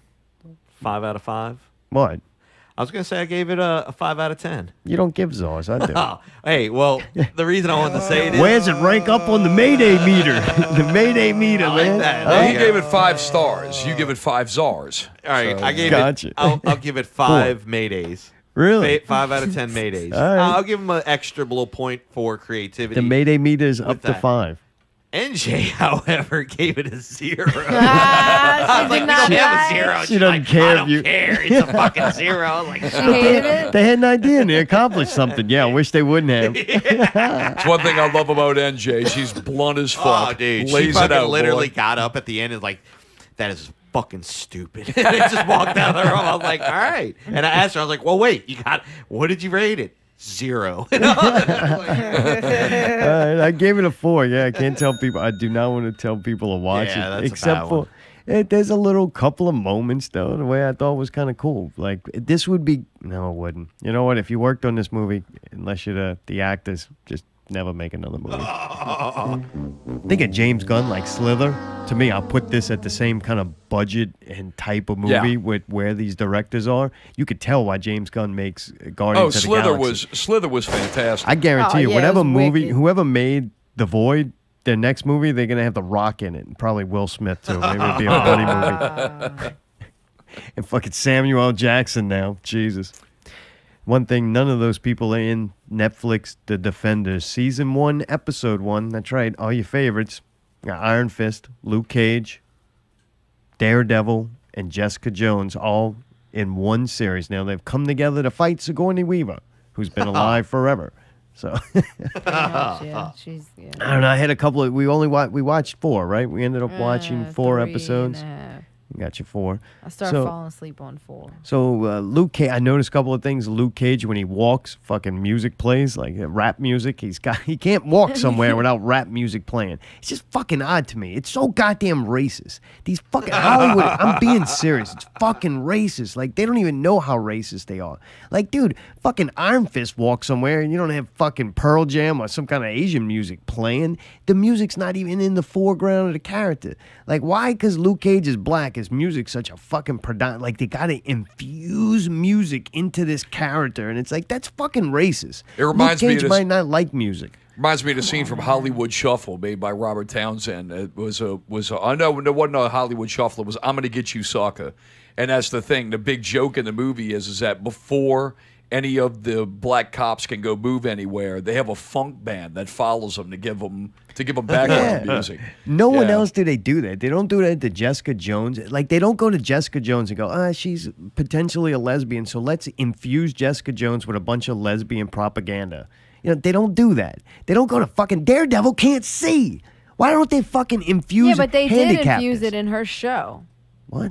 The lawyer and she was lesbian, and then she had the chick Oh, she you're was right. cheating I on guess her they with. do They that. did have that in her show. They don't do it as much, though. They don't Luke do it with Cage her is just so personally, but in blatantly her obvious. show they did. But I was going to tell you that these shows are almost like little. This show is like a version of all those shows in little segments. No fucking kidding. My point. Well, oh really? No fucking kidding. Well, do you remember how predominant that fucking music was in Luke Cage's show? So it's like you associate that show with music.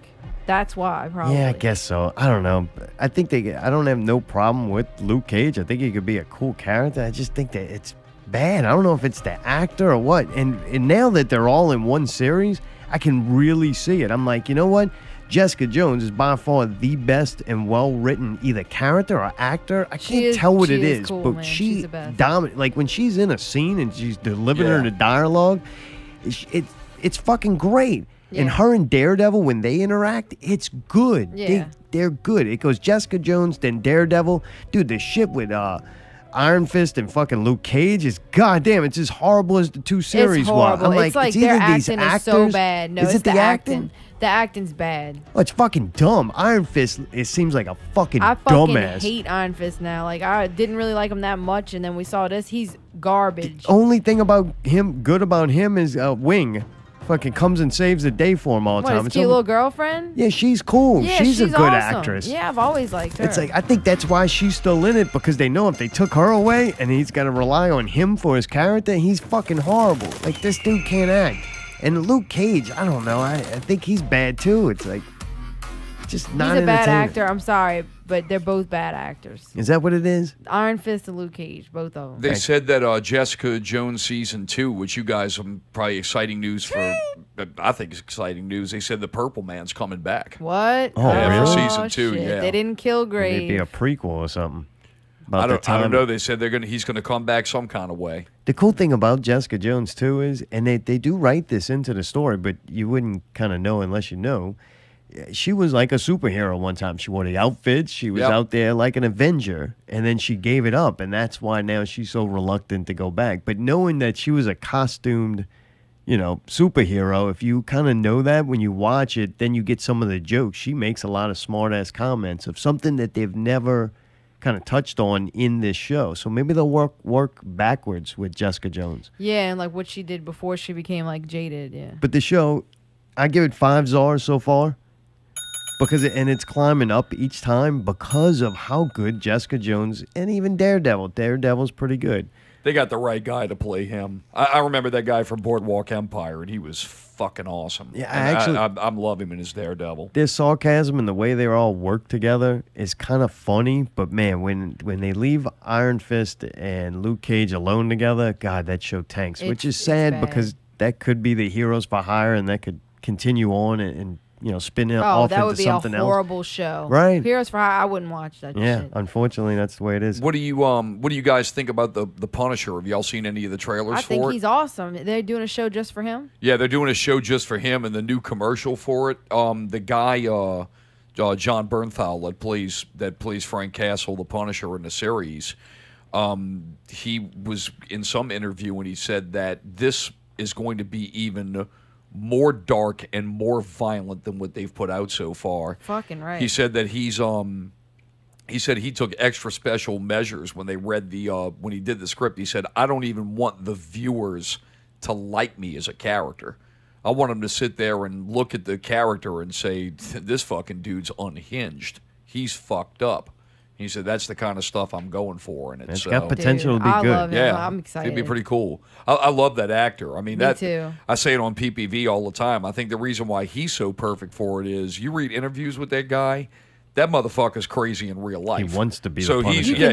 he's perfect. He's method acting this bitch, and now he's got an excuse to go off on something. You're going to watch it. Dude, the fight scenes are good. Whoa, that hurt. Fucking like a hiccup burp, boy. Those hurt. It's stuck right there in the rib cage. All right, the fight scenes. You need to drink your Metamucil, motherfucker. I do. The fight scenes are fucking good. Elektra is good. I like her again. Elektra. That was fucking cool. Elektra. Stick was all right. Stick was kind of funny. I'm telling you, the only things about the show are the same things that I kind of hoped weren't going to be bad. I kind of wondered, what are they going to do with these characters that come from series I didn't really care for? And what they did is make more of the seasons I didn't really care for and like just cut it into this. Now that they're all together, they just got together. We're on episode 4 and they just kind of getting together. So now we get to see them group dynamics kind of play themselves out a little more. Well, and you got two extremely strong characters in Daredevil and Jessica Jones that are going to carry you through the bullshit of the other two characters. Thank goodness. So I think I probably when it's all over, I'm going to give a forecasted prediction here. I think that by the time it's over, we're going to be looking at about 7 Zars. Really? Yeah, I think so. You think it's going to get better as it goes along? I think so. Sigourney Weaver was okay. I'm not she's hating great, her character. Yeah, she did a she's good doing job. a role. They give her cool, weird shit to wear. Like I think it's neat. And she's got some good dialogue where she just like gets to say some really horrible shit. She's fucking Ellen Ripley, man. I mean, she's awesome. You know, I think it's a great choice. I mean, that's one thing you got to give Marvel, man, is whether it's their television platform or it's their movie platform, man, they know how to get the right fucking people. They just know who to cast. Right. So, good stuff. Well, dude, thank you for hanging out, man. Thank you. Good to see you. Always love it, man. Glad you you're guys are the doing best. I'm looking forward to going to the show 2 Fridays from now. 2 September 1st. It's going to be September 1st at Southport Hall. Southport Hall. 9 o'clock. Southport Hall, 9 p.m. Dude, you can also check out Chris, Jukebox Heroes. Yeah, you can check it out at Jukebox Heroes in New Orleans on Facebook. Or to make it easy, go to jukeboxnola.com. We update it all the time. You can, check out all our social media and shit there. So. Oh, yeah. PPV guys, can't wait to see that. When we were talking a little bit at break about Obi-Wan and the Disney Star Wars thing. And, dude, you know things, way more than I do. And then when I hear you break something down and like y'all do on the show, that's why I'm like, man, that's why I listen to this, because it's very interesting when you go further than the layman can go. Like, and that's my favorite thing about PPV guys. I think that's why we do the show. Look, I mean, there's people out there that do movie stuff, and I mean, especially the stuff we talk about, they can tear it down even better than what we do. But I mean, we just like to keep it interesting for our friends that don't follow it as closely as we do. So cool shit. It's fun. It'll be a good show tomorrow. This week, where JB's actually out of town. He's handling up a big video assignment, so it's going to be me, the Ginger, Gary Rucker, and Pedro. So we're going to have all the industry guys. Oh, so holy shit. That's awesome. Should be a cool show this week. So. Oh, fun. Looking forward to that. PPVGuys.com. Mayday, how you doing over there? We survived the weekend. We did. You had fun. We went and recorded at Southport Hall. Southport Hall. After we left the Pickle Scoop show. Yep. We smoked out the deck room. Got that ready for the ceremony. That was pretty fun. Burned a lot of sage. Yeah. That was a lot of sage that we burned in there. I'm glad I took that picture. Oh, good shit, man. Yeah, good time. We made it. Yeah, Davey was incredible. Yeah. Tidbits. Man, fun time hanging out with everybody. Yeah, it was Cheese really actually awesome. came help. I know. Cheese was very helpful. God. That was fun to have him around. I couldn't believe that. I was like, is that really cheese? Dude, really cheese? I surprised guest that like Disney goes and gets, not Disney, but Marvel goes and gets Sigourney Weaver. We get Jared and Caitlin. Oh, that's right. Yeah. They're going to be in a promotional video. And even better than that, they're going to be on next week, Not Real Radio. Can't fucking wait. We hear Caitlin and Allie are going to start a girl band. Bitch. You know. we got to find out now that some events have happened with Brawler that Jared might be available to be my best friend. So exciting details coming up with that. I love that, dude. Hey, we made it through a whole show. We did all right. We did better than last week. Yeah, we only had Lord. 3 minutes of silence this week. Lord. You might have to cut that out. We had a nuclear meltdown. It's like Chernobyl in here. Yeah, we made it through. We're on the upside. We fucking Let made Nibiru it. come. Solar eclipse tomorrow. God, the ceremony begins. Don't forget, Zombies Eating Sheep at Southport Hall. September 9th. With the Void and Naughty Palace. We're going to wear that fucking promo out. We're going to have a new song for that too, right? Oh, yeah. Yeah. Looking forward to that. Good shit. Allie, Hey, you did good. I did good with what? I'm glad we got along a little bit tonight. All right. Thanks. Nice talking to you. Nice talking to you. No elephants tonight. The minimum bathroom breaks like we did. Did good. I'm yep. glad that I'm having a good night, that my bladder's not giving me trouble. Me too. Thank you. I'm glad that makes you feel good Them about fucking yourself. frozen tacos did good. Yeah. No, I'm constipated. I just can't. Oh, so that was thanks a the lot. pepper jack trees. Yeah, the pepper jack. Great idea. Hey, a little bit of cheese was fun. Too much cheese is a bad I've thing. definitely been up to the gills in This has cheese. been Not Real this Radio weekend. Thank you. 82 Hardcore.